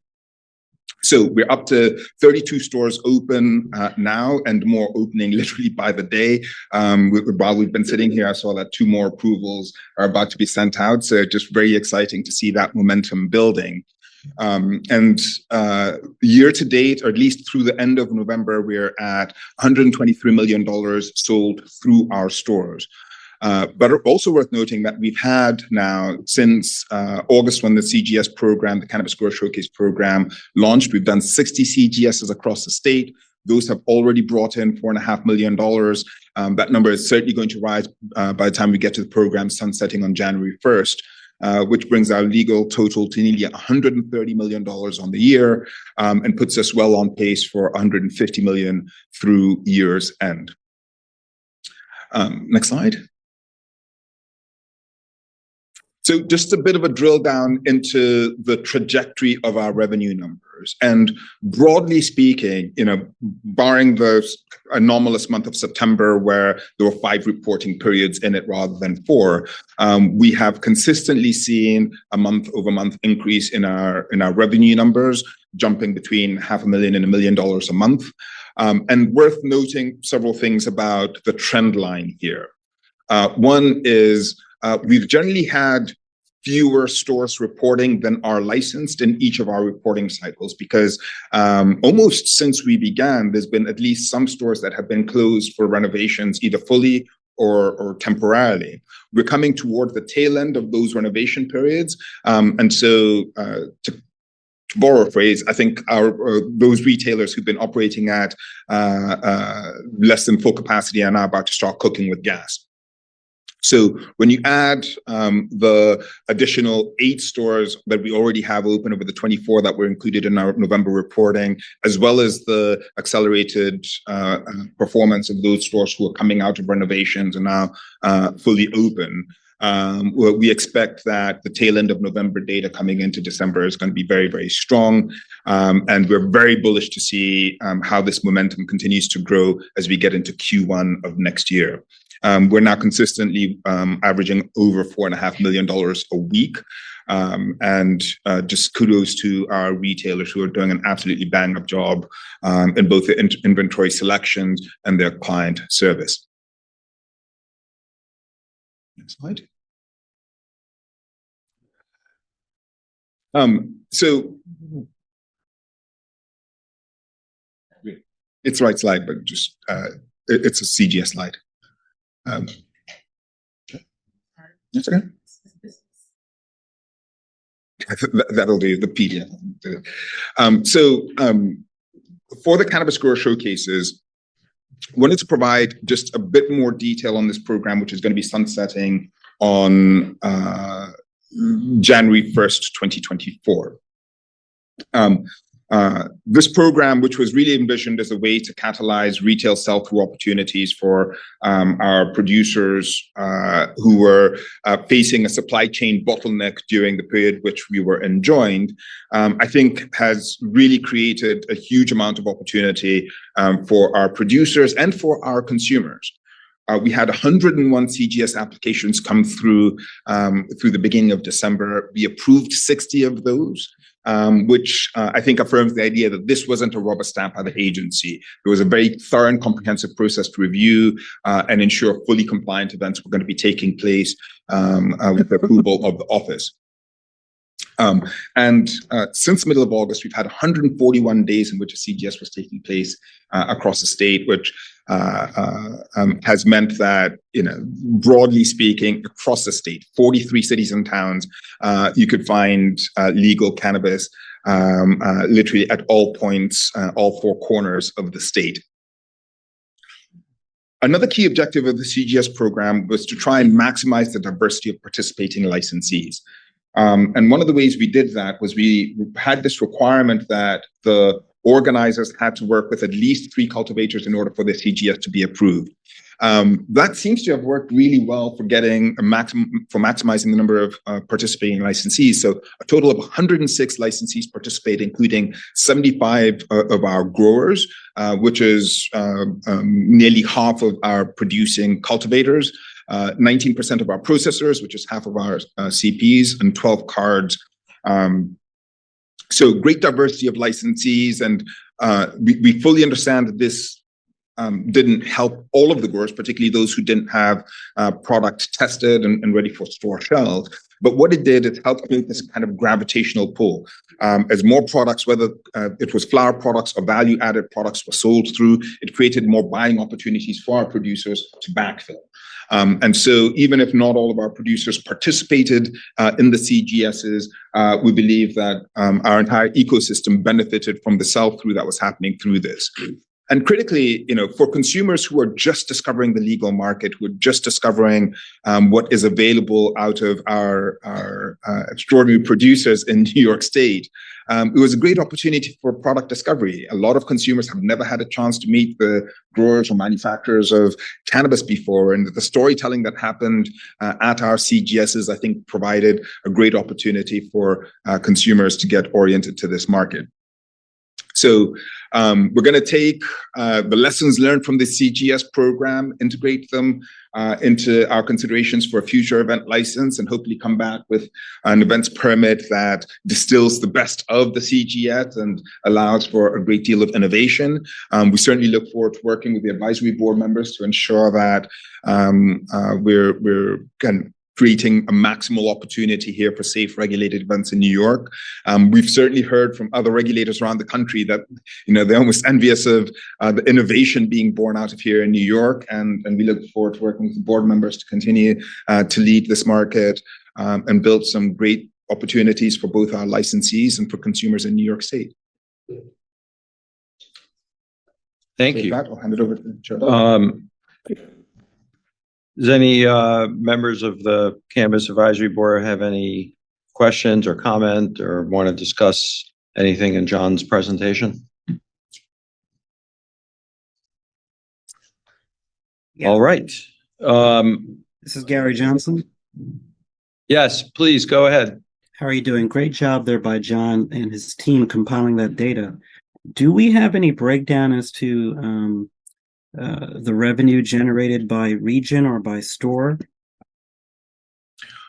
We can certainly, yes, we do. At this point, we've been reporting at the aggregate view, but as the data is coming in, we're drilling deeper and deeper into it. We haven't yet been reporting out by individual store, partly because I think there's some sensitivity around kind of individual store performance being disclosed publicly. But as we get more stores open, then I think we'll have greater ability to start doing some of those regional splits that allow for the protection of the individual retail data, but but allow for a view at least how the sales performance is happening on a state basis, on a regional basis. Sure, I think that at least on a regional basis would be very helpful. Sure. Can we try at our next meeting to, when we get our update, to get some regional data? Yep, certainly do that. And I think we'll be able to do that both for licensing and for revenues. Yeah. Okay. Anybody else have any questions or comments, either in person or by Zoom? Please, could you just introduce yourself? I'm a first call, and I'm actually so did about $700 CGS. If you want to just come up so you can use the mic. I actually just wanted to the regions and Hey, how are you doing? I'm actually one of the CGSs that are open currently, and thank you so much for that opportunity. It's been phenomenal. We've done about $700,000 of sales in the last 4 weeks. It's been excellent.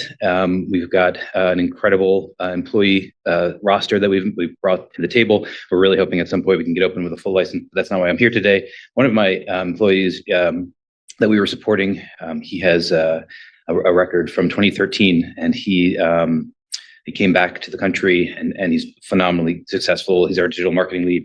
But he was very candid and open with us. We told him we would support him.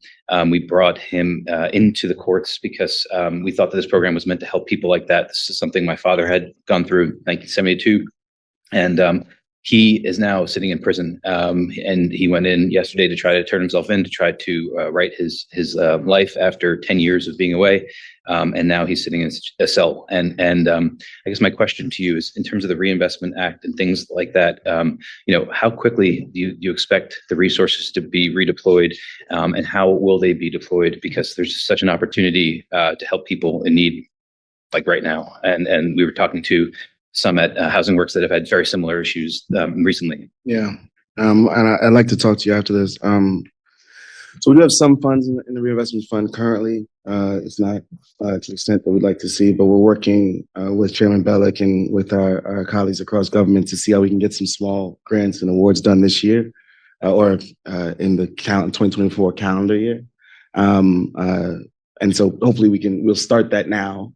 Go through the process together as a board, and then fine tune it so that next year, the following calendar year, we can make some bigger grants. But I'd love to talk a little bit more about the individual story offline after this. But money's coming now. Obviously, we have some money in there now, and looking forward to, at the close of the performance of this fiscal year, and seeing where we land, having some new numbers, stronger numbers to report out to the public. But just to be clear, the statute requires that the money go to not-for-profits and potentially local governments. So that's where the grants are going to be made to, directly to not-for-profits and potentially some local governments.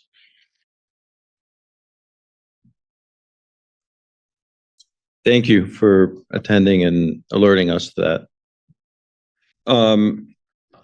Anybody else have any comments or input or questions?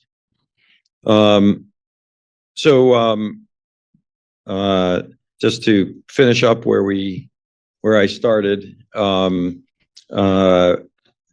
thanking SUNY for hosting us and their continued partnership. I have several passions in life. 2 of them are SUNY and cannabis. And I've been a SUNY trustee for, I think, 13 years. I was appointed to the board by David Patterson. I had asked our current chancellor, John King, to put together a task force on cannabis at SUNY that pulled together a number of campus presidents, representatives of the Department of Labor. Chris and I are both on the task force. Other members of the CAB, union representatives, are on the task force. We've met 4 times and had presentations. I think Damien gave presentation to the task force on diversity, equity, and inclusion issues and social equity issues. We had a presentation on sustainability. We had a presentation on research. There's a lot of activity going on at SUNY, both in terms of trying to train a workforce at some of our campuses and retail and agricultural and culinary and business to staff the various businesses that are creating, where there's in the MRTA's language that money is going to go to SUNY to conduct research, which we're trying to sort out given the federal restrictions and a lot of federal money that goes to the campuses. But it's been an exciting effort, and I think the partnership between SUNY and OCM will continue to grow. There's a lot of resources at SUNY that can benefit everybody in this space, not only the job training and the research, but there are economists, there are professors with all sorts of scientific backgrounds. Since we're here at SUNY Global, I just wanted to mention that and update you all on that work that's going on. There's going to be a report coming out, what's amazing is there's activity on almost every SUNY campus related to this, whether they're offering courses or doing research or providing input. So it's a great partnership that's just starting, and I want to thank Chris for his willingness to serve on the task force and continue to try to build that the links between SUNY and the cannabis space. So unless there's anything else, can I have a motion to adjourn the meeting? Make a motion. Second motion. Okay. Anyone opposed? All right. Thank you all for coming. The information about our next meeting will be on the website cannabis.ny.gov, and also a recording of today's meeting, the minutes, and a transcript will be posted there as well. Thank you all for coming. Joe Bella, Chair of the Cannabis Advisory Board. This is our subcommittee meeting on social and economic equity, which is chaired by Ebro Darden. He'll be leading us through the meeting. I wanted to just welcome Tremaine Wright to the meeting. We as we've been discussing, advocating for more communication between the Cannabis Control Board and the Advisory Board. Tremaine and I have been in contact more recently, and I'm just so pleased that you took the time to come and come particularly to this subcommittee, which may be our most important one. So I want to welcome you and thank you and turn it over to Mr. Darden. Thank you so much. Welcome, everyone. I'm Ebro Darden, the guy he was just talking about. I'm the chairperson of the Social and Economic Equity Subcommittee. This is our first subcommittee meeting, so super exciting to kick this off. As always, this meeting is being live streamed. Live captioning is available in both English and Spanish to individuals watching online. This meeting is also being recorded, and the transcript will be available to the public on the Office of Cannabis Management's website, cannabis.ny.gov. Additional information on Cannabis Advisory Board meetings is available on the OCM website. So for today's meeting, we got several different items to begin the work of the subcommittee. We're going to start with a brief review of the subcommittee's focus and guiding principles. Following that, we're going to hear a detailed social and economic equity update from the C team, led by Chief Equity Officer Damian Fagon. Then we're going to allow time for member discussion of any outstanding items or issues before we adjourn. To begin, let's briefly review the purpose of this membership of this subcommittee. This subcommittee will review and provide feedback on office and or board developed equity reports, provide guidance and or recommendations on issues related to social and economic equity within the cannabis industry, small business development, and support for equity applicants, In addition to myself, our other subcommittee members, and please raise your hand so we can put faces with names, include Alejandro Alvarez, Chief Executive Officer, co-founder of Soul for Synergy. Armando Rosado, private investigator with AR Investigations, Inc.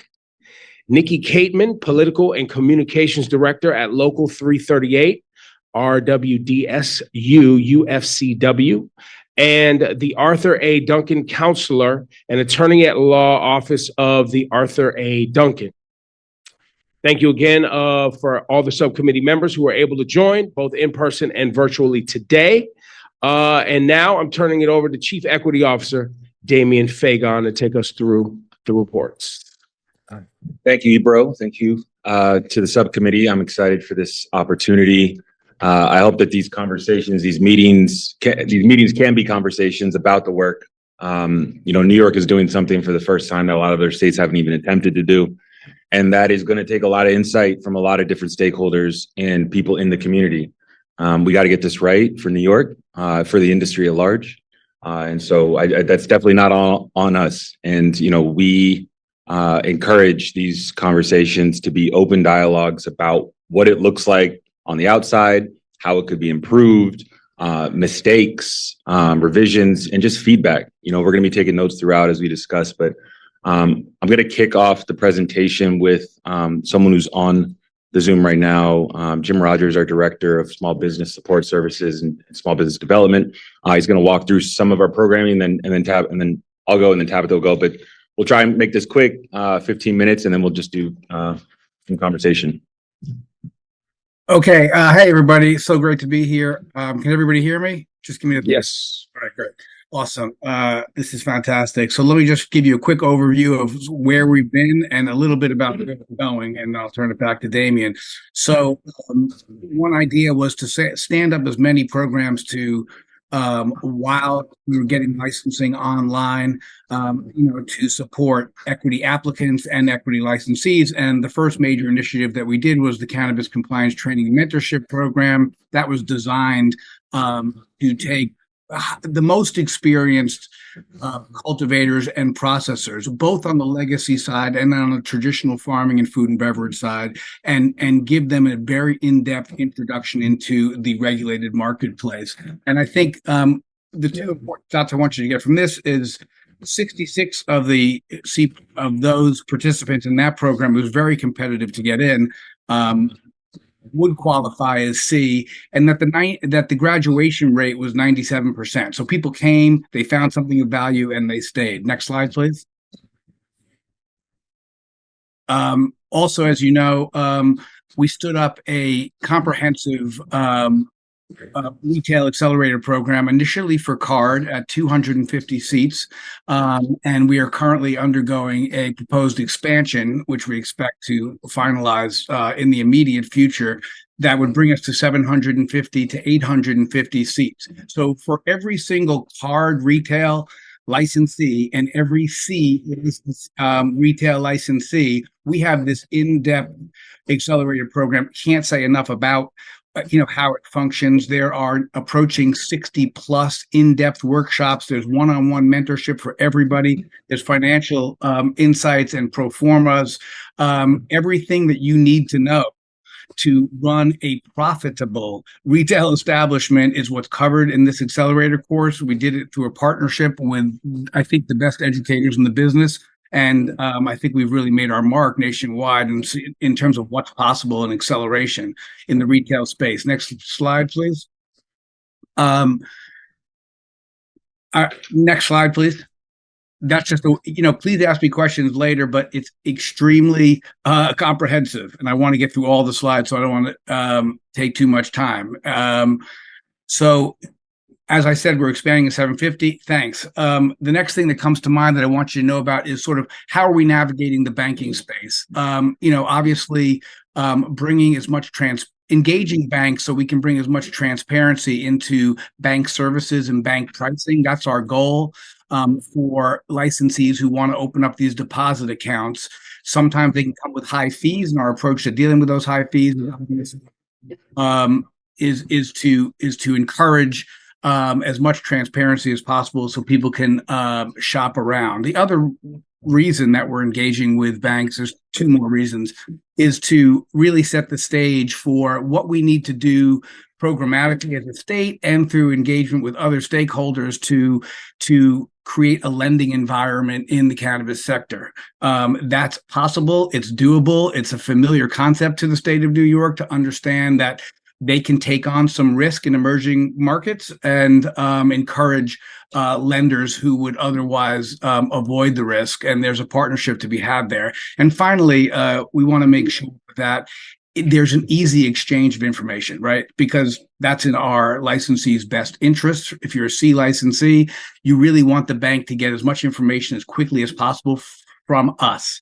And recent legislation, as you can see, will help us do that. Next slide, please. The Cannabis Hub and Incubator Program. Next slide.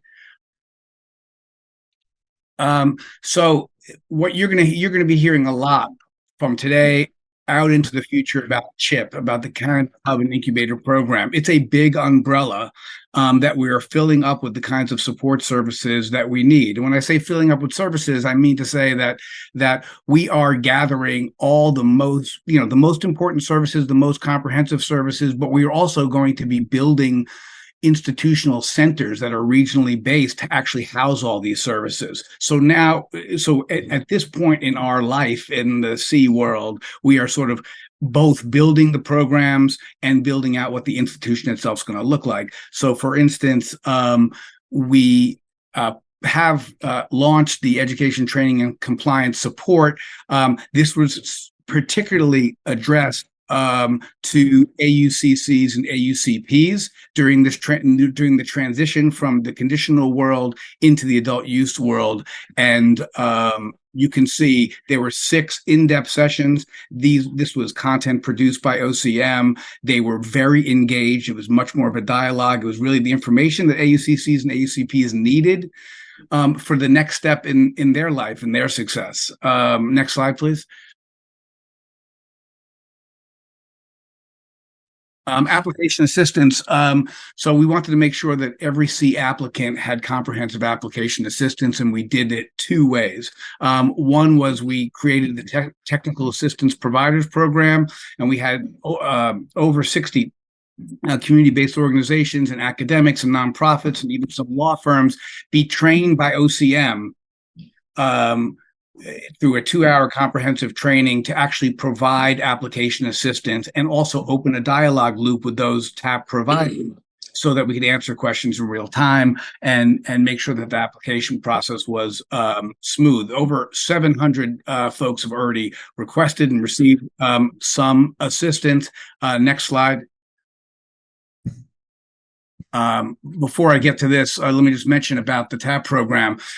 As I said, we are creating programs at the same time for building institutions. So we have all these people providing application assistance to C applicants, but we want to make it an institution, right? So we rolled out a grant program so that community-based organizations could apply to us for up to $50,000 worth of grant money to do the application assistance work. And we are now reviewing the applications that we have gotten. That's the stage we're in now. Next, in terms of the CHIP service umbrella, is the micro business performers. We are seeking to engage somebody that we consider a foremost expert in the creation of projections and revenues and capital plans, all of the vital tools that you need to do a capital raise, and actually be able to say to your investors, here's my strengths, here's my liabilities, and have that really matter. That's a skill. And we want to transfer that knowledge starting in the microbusiness world, because that's tricky, right? You're all across the supply chain. And so that is where we're putting that service. And as you think of all these things, remember, all these things will get institutionalized and housed regionally so that they exist everywhere across the state. That's the ultimate vision. You should be able to walk into your local CHIP center and be able to engage in building your business as a C aspirant, as a C applicant, as a C licensee, using some of the services you're seeing here and moving forward others. Next slide, please. The CHIP email support, we just mentioned this because it really matters, right? Communication in real time is like what keeps the pot from boiling over. Everybody in this room knows that like these are intense times, right? People are like under a lot of pressure. All their hopes and dreams are in. And if we can get back to someone, right away with an answer, or even just like we're working on it, we're doing that. So we actually have dedicated a lot of resources to this kind of email engagement. And if we don't actually respond in a timely fashion, they'll stop using the email support and they'll start calling. And that's less efficient for them and that's less efficient for us. So, why am I talking about email? Because like communication matters, and we are finding the most effective way to do that. Next slide, please. So this is something I'm just going to touch on really quickly, and we can talk about it as it begins to grow. But we need to have two sort of major conversations, both with investors who maybe impact investors, or maybe investors who, do local and small business investing, but haven't really considered cannabis. And they need to hear from us what our perspective is of this market and how we act as regulators to encourage success in this marketplace, and how do we act as business development professionals to encourage success in this marketplace. And the other conversation that we have to have is with all of the state, regional, and local economic development entities. You all know about them. You've heard of different ones. There's tons of them. And getting cannabis on the radar as the major job creator that it is. So we want to be in the mix. And every year, local regional development offices, even at the hyper local level, are thinking about what's this year going to look like? What kind of businesses do we want to encourage? What do we have to do by way of retention? What do we have to do by way of attraction? And now's the time. And until licenses were open and we really understood the fullness of this market, it was premature, but now is the time to engage those and say, put us on your radar when you're counting up jobs that you're looking to accomplish in the next year, in the next 18 months, in the next 5 years. And those things are happening right now. Next slide, please. As I said, the future of CHIP is everything you see here, everything I've mentioned: application assistance, general business development, cannabis specific development. Think of the accelerator, compliance training. We mentioned some already that we've done both in the CCTM course and in the micro business course, and workforce development. And that is working with economic development entities where jobs are the goal. So that is the future of CHIP. I think I laid it out a little bit each slide, so you don't need to spend too much time here. I know I'm talking fast, but we're tight on time. Next slide, please. Okay. I'm going to turn it over. Yeah. And that is it for me. Thank you. Thank you. Thank you, Jiv. Like to be here. See you all. It's great. Thanks. So that is Jim Rogers. He's managing a team that focuses on our small business development services, as you can see. But really what I wanted to focus on there, and we'll obviously share the slides so you guys can review it afterwards there, is that, we were fortunate enough to have a couple pilot training programs this year. And a lot of the lessons learned from those programs are going to be used to inform this CHIP program, actual institutional incubation of businesses. And so a lot of this stuff is getting dialed in as we speak. For now, I want to turn it over to Tabitha for the next few slides to talk about the C program generally. Tabitha manages a lot of our regulatory work, our policy work, our economic development work, and I'll let her take it from here. Thanks, Damien. Can you all hear me okay? Next slide, please. So as you all know, this May, we released the Social and Economic Equity Plan, a really groundbreaking living strategic document that laid out the office's priorities for social equity for the foreseeable future. The C plan included many priorities, regulations, which you all are all familiar with, business and application support, which Jim touched on, and a few others, which I'll walk you through now.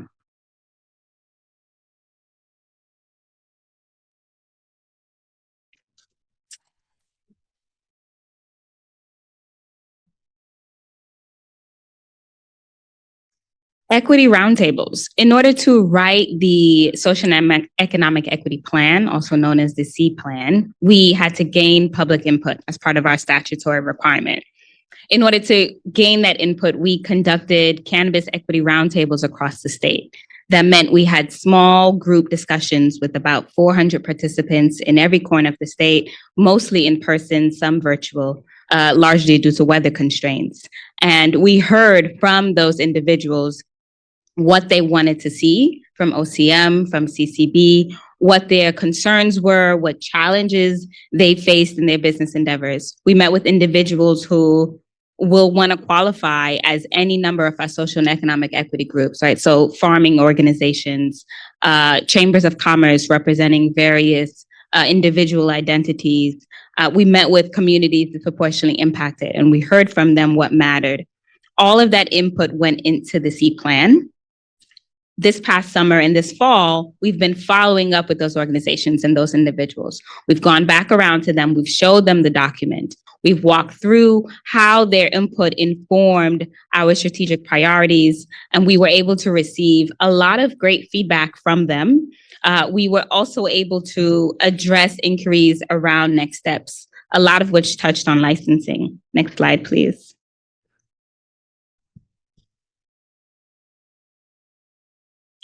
The C plan also set forth a framework and guidelines for communities disproportionately impacted. We then took those guidelines and applied it to identify those areas of the state that would qualify as a CDI or as a community disproportionately impacted. The map is now available on our website. It was created in very close collaboration with our data and research team, who helped us analyze the 2 million arrests data that we received from the Division of Criminal Justice Services.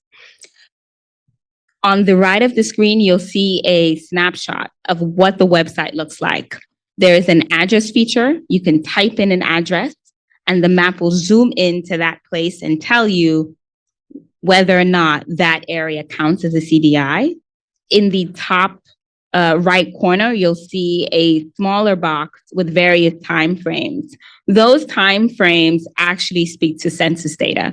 And we were able to use that census data to figure out population and use it to calculate an arrest rate. And so we've identified CDIs for those given time periods, right? An area that might be a CDI in 2015 might not be a CDI in 1980, for example. Next slide, please. So I know earlier you heard about our adult use application window and where we are on that, but now I'm going to offer a bit of the social equity lens to those updates. We had a non-provisional application window available for the microbusiness and retail licenses that closed last month. We have a final window that closes next week, Monday, but I'll tell you a bit about the first window. We received about 1,500 retail dispensary applications, 350 plus microbusiness applications. And amongst those, about 73% of those are applicants who wish to qualify as social and economic equity. We see that as a very huge win. And that's a huge congratulations, not just to the office, but also to the Assembly, to the Senate, to the governor, to the activists who all pushed for this bill, for the drafters of the bill, everyone really who has made this happen. About 15% of those applicants are also graduates of our cannabis compliance and training mentorship program, which Jim just touched on. We have about equal distribution of retail applications between the rest of state and New York State. So again, we feel really positively that we are touching all corners of the state with our work. And last week, the randomized queuing process for these non-provisional microbusiness and retail applications was conducted in collaboration with our sister agency, New York State Gaming Commission, and with an auditor, KPMG. Next slide, please.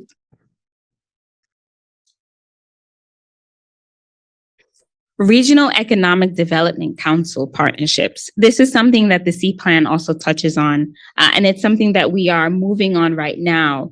Essentially, the office recognizes that the state is not a monolith, that each region has its own unique characteristics. The state is divided into 10 regional economic development councils, and we can strategically work with those councils to figure out what investing should look like in these various sectors. The office is working to identify funding opportunities to enable licensees throughout the supply chain. And you might ask, well, why does this matter? Why is this important? Well, really, it's built upon the principles of clustering and agglomeration, which essentially says that when you put like businesses near each other, they can share resources, they can share a network, they encourage each other to innovate. It's why Silicon Valley is a valley, right? It's why New York City serves as the center for the financial district of the country. And so we're thinking about what does that layout mean for the state? And how can we think about distribution of resources plugging into existing resources that the state has already allocated in these areas? Next slide, please. And lastly, I'll touch on what our priorities look like for the year to come. As Jim mentioned, we are piloting programs to incentivize commercial and impact investing. We know that especially as our second crop of licensees are coming out, we will need, and they will need dollars, right? So how can we start to really build out that investor landscape that's favorable for our businesses? We are moving on regionally focused business development through our REDCs, but also through our incubation plans. We're also working on a framework to release greater and more systematized access to market data. We're looking at things like wholesale prices, consumer insights, purchasing patterns and retail trends, things that all businesses need to survive, but our equity businesses generally have a harder time acquiring on their own. We also have an initiative for the C label, which is this icon that you see here on the right and has been featured throughout all of our slides. It's a marketing label that will be made available to businesses to use really wherever they want it, packaging, storefronts, business cards, for example, really getting the word out there, not only to their customers, but also to the greater New York, that we are promoting our businesses and that these businesses really mean something, not just for the cannabis industry, but also for the state's legal agenda. And thank you. Thank you, Tabitha. So that is just a snapshot of what we've been working on over the last year and a half at this point. I hope that we can have more regular meetings, so like the updates don't have to be all at once, and we can kind of focus a meeting on one particular topic at a time and really dive into the details. So obviously we'll share the PowerPoint with you guys so you can review, email us any questions you guys have. We can answer those in real time. But 2024 is going to be a big year for the social equity program. A lot of what we've been working towards happens after the end of this licensing period closing.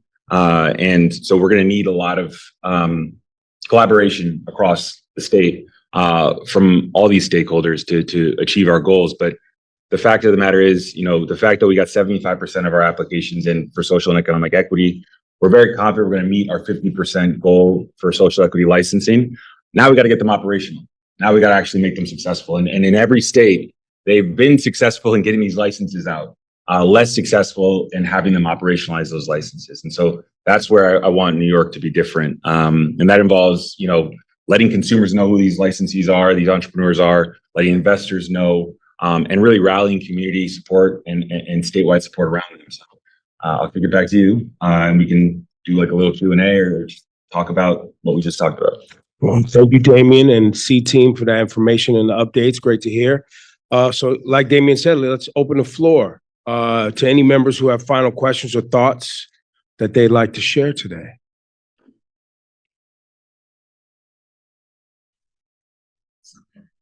And anyone can ask, even if you're not on the subcommittee. I do have a question. Hi, Suzanne Moss. I am on the subcommittee. I'm also a statutory member of CAB, and I was wondering if I love all that you're doing with the C plan, but most of the focus that I'm hearing is on economic development and focusing on prioritizing communities disproportionately impacted to make sure they have access to the actual retail industry or the grower industry. But I'm wondering if if you heard through your conversations throughout the state, if there are other needs in the community. And I say that as the leader of a human services agency for the state, that is currently still trying to shift perspectives and mindsets on the legalization of marijuana as it impacts human services, right? I can't speak to Oasis, but I imagine they're still dealing with that shift as well. So I'm wondering if there's any more that we can do based on what you're hearing from these like town halls about what communities want with respect to equity. Go ahead. No, go ahead. You start. So obviously, especially in communities disproportionately impacted, what we've noticed is that there is a huge need for destigmatizing the plant. It's incredibly unfortunate, but in a lot of cases, what we've seen is that those communities that were disproportionately targeted are now associating the plant with criminality. I mean, how could you not after 40 years of what just happened? And so, we experienced this. I know Chris and I experienced this a lot in Harlem in our efforts to get the dispensary stood up over there. But there has to be a dialogue with those communities. And I know Chris and the social equity team have done a lot of outreach with churches and in Brooklyn and Harlem to talk about the plant in objective, normal, fact-based terminology. Also framing it in a way that is, it's to the benefit of the community in terms of public health, to have access to this safe, legal, tested product. Increasingly, I've been made aware of, the kind of illicit cannabis shops that are opening up in predominantly Black and brown neighborhoods. The product they're selling in a lot of cases is the stuff that they wouldn't sell in Lower Manhattan. And I think that public health conversation needs to really drive the conversation in those communities. This is very much a threat to the health of our communities, and framing it in simply economic terms, I think, does turn people off in some instances, because this plant is about a lot more than money, and there have to be, and this is something that I've heard from social equity activists in Los Angeles, there have to be ways for these communities to engage with the plant outside of business, outside of jobs, and maybe in a more therapeutic, in a more medical, and a more public health focused manner. No, and I appreciate that, Suzanne. I think spot on that, this team's focus is largely getting the industry set up and running. As you hear from both the work they're doing on application support, but all the way through getting our entrepreneurs ready to run.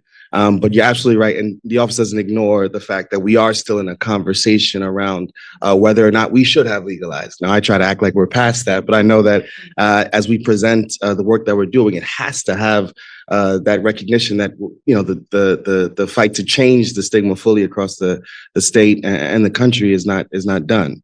And so that's why I think I just wanted to highlight two programs. One, of course, on highlighting the medicinal benefits that we know are within this plant. We have just launched a medical cannabis advisory council, as well as an ambassador program that goes out to other practitioners on the one side, but also helps to fine tune how we talk about the medicinal benefits of cannabis generally. And so that's not totally dealing with the issue around making sure that other both state agencies and human service organizations transition to how they talk about cannabis. We do that in other ways as well, but I think that's also incredibly important. But the partnerships that we have with other state agencies, both on Governor's Traffic Safety Committee, for example, these are all kind of opportunities for us to help folks understand that we are in a different place now with the plant being legalized. And there's an intelligent way and a not harmful way to talk about both business and harm reduction and what health it means in health and wellness and what it means to be beyond prohibition. And so it's a lot of work. We do have, tons of partnerships across the state that we try to do that, working with poison control centers to redraft their kind of questionnaires as they're interacting with somebody having an adverse event. Make sure that we're sharing our adverse event with others. Other agencies like Department of Health and et cetera are also really important to helping change that narrative. But it does start with having the right operators as well in these communities who, frankly, we have that responsibility of making sure that they are the right folks to run these businesses. And I think that goes a long way to help changing some of the hearts and minds. I lay that foundational question because I was wondering if and there was a mention at the actual meeting about the reinvestment funds and the true focus of that. Do we have like a very set specific focus, and can that help those funds? Absolutely. I mean, I think it helps tangentially, of course, just knowing that, this plant is generating revenue to help programming. Now, the programming is not confined to cannabis or to legal services. For example, it's, anything in terms of, after school programs, job training programs, financial literacy programs. We have the ability to use those funds for all of it. And so I think there's also going to be some of the changing in stigma, whereas previously cannabis was just associated with criminalization because that's how folks saw it, to now it'll be associated with, there's a community center in my community now that didn't exist because, and we built it with weed money. You, sir. Yes, sorry. You said? Tabitha, could you, I want to follow up on that question. Obviously, one of the things we want to do with the reinvestment fund is to focus on disproportionately impacted communities. So you may already be doing some of this, but if you could give some thought to how we could use your data to help us identify those communities, it's obviously a priority, for the legislature, and I think the governor, not to do it exclusively, but to prioritize those communities. You might see me smiling, Joe. Thank you for that question, because I actually met with my team yesterday and they offered Thursday. And they offered a presentation on this. I mean, the data that we received from the Division of Criminal Justice Services is really a gold mine, right? And we were able to use it to look very specifically at arrest numbers. But that's just the tip of the iceberg. Once we identify these communities, we can then dig deeper to figure out what are the commonalities between these communities. Okay, we know they share high arrest rates, but what else? Right? What does educational attainment look like in these areas? What do the socioeconomic factors look like in these areas? Language proficiency, citizenship status, health equity, right? Literacy, literally everything. We're even taking right now, the most recent assignment that I gave my team was to, how does this compare with our unserved, underserved map, right? Which I know we've spoken about before in CAB, I believe in April. And putting those two together to see what the overlaps look like. So there is so much there. And our intention is to use this data to help CAB sort of tease out what priorities can look like, and also making it available to the public, right? So that they can also think about what the priorities should look like for the funds, who might want to apply, for example. Really, it's a larger framework we're making available for these communities to see very clearly what their gaps are. And then it's just a matter of figuring out the best strategy to fill those gaps. Just one thing to add there. One of the things that we're working on now is we're going through the data because in the interest of transparency, we don't want to actually release the underlying data of these arrests per census tract per year, so that SUNY and CUNY schools and other academic institutions can actually use the data and analyze it and research it. I know there's a lot of media outlets that would also like to understand a little bit better. And so we're working on de-identifying it and standardizing it so we can just publicly release it. You don't have a time frame for any of this data release, though? Eminently. I mean, we wanted it to be kind of together with the CDI map, but we were just, that was a priority for the licensing. Now, as we enter into January, our legal team is reviewing what we want to release and how we want to release it so it's actually accessible. There are standards for state agencies to release this kind of data. And so, we're shooting for January. Yeah, and I've communicated this to Chris, I think other people, that I believe we're on a collision course once this money is allocated and it's set to roll out for individuals to try to discredit all of the work that's been done, all of the policy that's been written, using the fact that the NYPD won't close down illegal dispensaries as a reason that it's out of control type of narrative that's on the horizon. So I think the more proactive we can be and fast with concrete data about how decisions are going to be made and what we're looking at and all of that stuff, because this will be a politicized topic, especially once we're talking about disbursements of millions of dollars to Black and brown neighborhoods. And so there's going to be people calling it racist. There's going to be people saying it wasn't written right. We're going to be back in court because who knows why, right? So whatever we can do to be proactive and battle that early, I think it's going to be essential, because once money's involved, They definitely want to take it away from poorer communities and Black and brown communities and allocate it somewhere else. Yes. Hi, everybody. I'm Dan Coffin-Burson from the Department of Labor's Cannabis Unit. Just curious, as you were having conversations across the state and building up the seed plan, did stakeholders have insights or key aspects for connecting communities to job opportunities and what that should look like? Yeah, I remember, I think there was a roundtable where this topic came up of people, of prioritizing individuals who have started college, community college, but had yet to complete a degree. So it was those in-between folks. I know we have recently started developing more of an actual strategy for connecting those communities. It was very interesting to read the registered organizations. In order to transition to the adult use market, they had to submit a community impact plan, which Tabitha's team reviewed. A lot of their workforce development strategies involved CDI communities and how to connect them to jobs at their dispensaries or manufacturing facilities. And they're kind of doing it seems, through SUNY and CUNY schools. And there's a requirement that they demonstrate partnerships with local organizations in where their business is located. In a lot of cases, it is academic state and local academic institutions who I think will be key to connecting them to those communities. And this is actually something I did before I joined OCM. I did workforce development in the South Bronx. And one of the things we learned when I was at that nonprofit in California, how this worked, Success Centers is the biggest workforce development nonprofit for cannabis in California.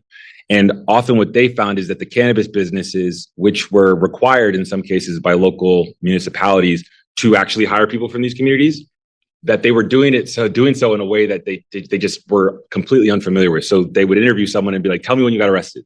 Tell me what zip code were you in when you got arrested, as they're interviewing them, which is obviously a completely inappropriate thing to do when you're dealing with this population. And so they used Success Centers, which had already been working with those vulnerable populations for decades, to be the go-between, to actually go into these communities and find individuals who actually were looking at these jobs and interested in it. And it was critical because cannabis businesses, this is not their expertise, and it shouldn't be. Their business is cannabis.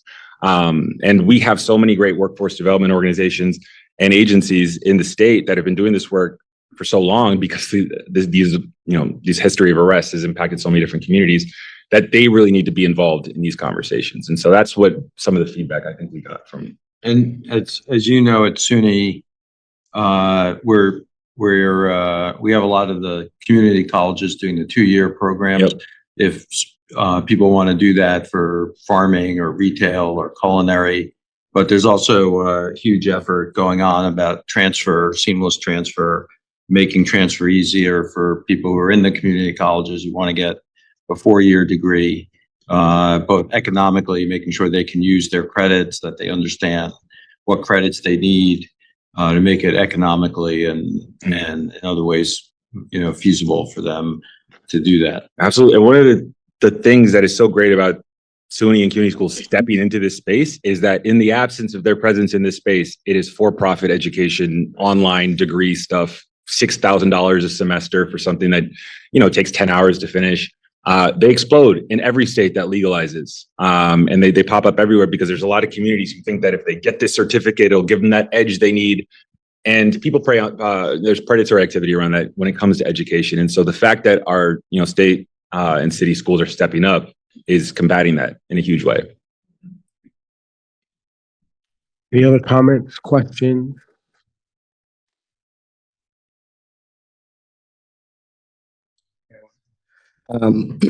So, obviously, the C plan is a living document. It sets forward ambitious goals of what we hope New York cannabis will look like in the future. We also annually put out an equity report that'll be coming as well, talking about the benchmark that we hit, which of these identified priorities and goals we've gotten closer to and made some progress on. So I'm excited to take that, do the compare with the plan, and what's coming up for New York cannabis, but also as a continued commitment to our equity licensees, our future equity applicants, and of course all of those who hope to see equity succeed here. This is an ongoing project, and we have to be nimble. We have to be responsive to what's happening both in the market our cannabis market, but also more generally. And so I just really want to, encourage continued CAB discussion on this as we see as these programs roll out, what's working, what's not working. You've seen from our team a willingness to double down when something is working well and expand it and expand that opportunity, for example, with the card license, but also to adjust when need be. And so I just wanted to kind of highlight kind of where we are in this place where we're both trying to run a new type of economic development program while also building out operational capacities. So, letting y'all know some things we're pushing aggressively and trying to figure it out, and we'll definitely just need your help as we figure that out.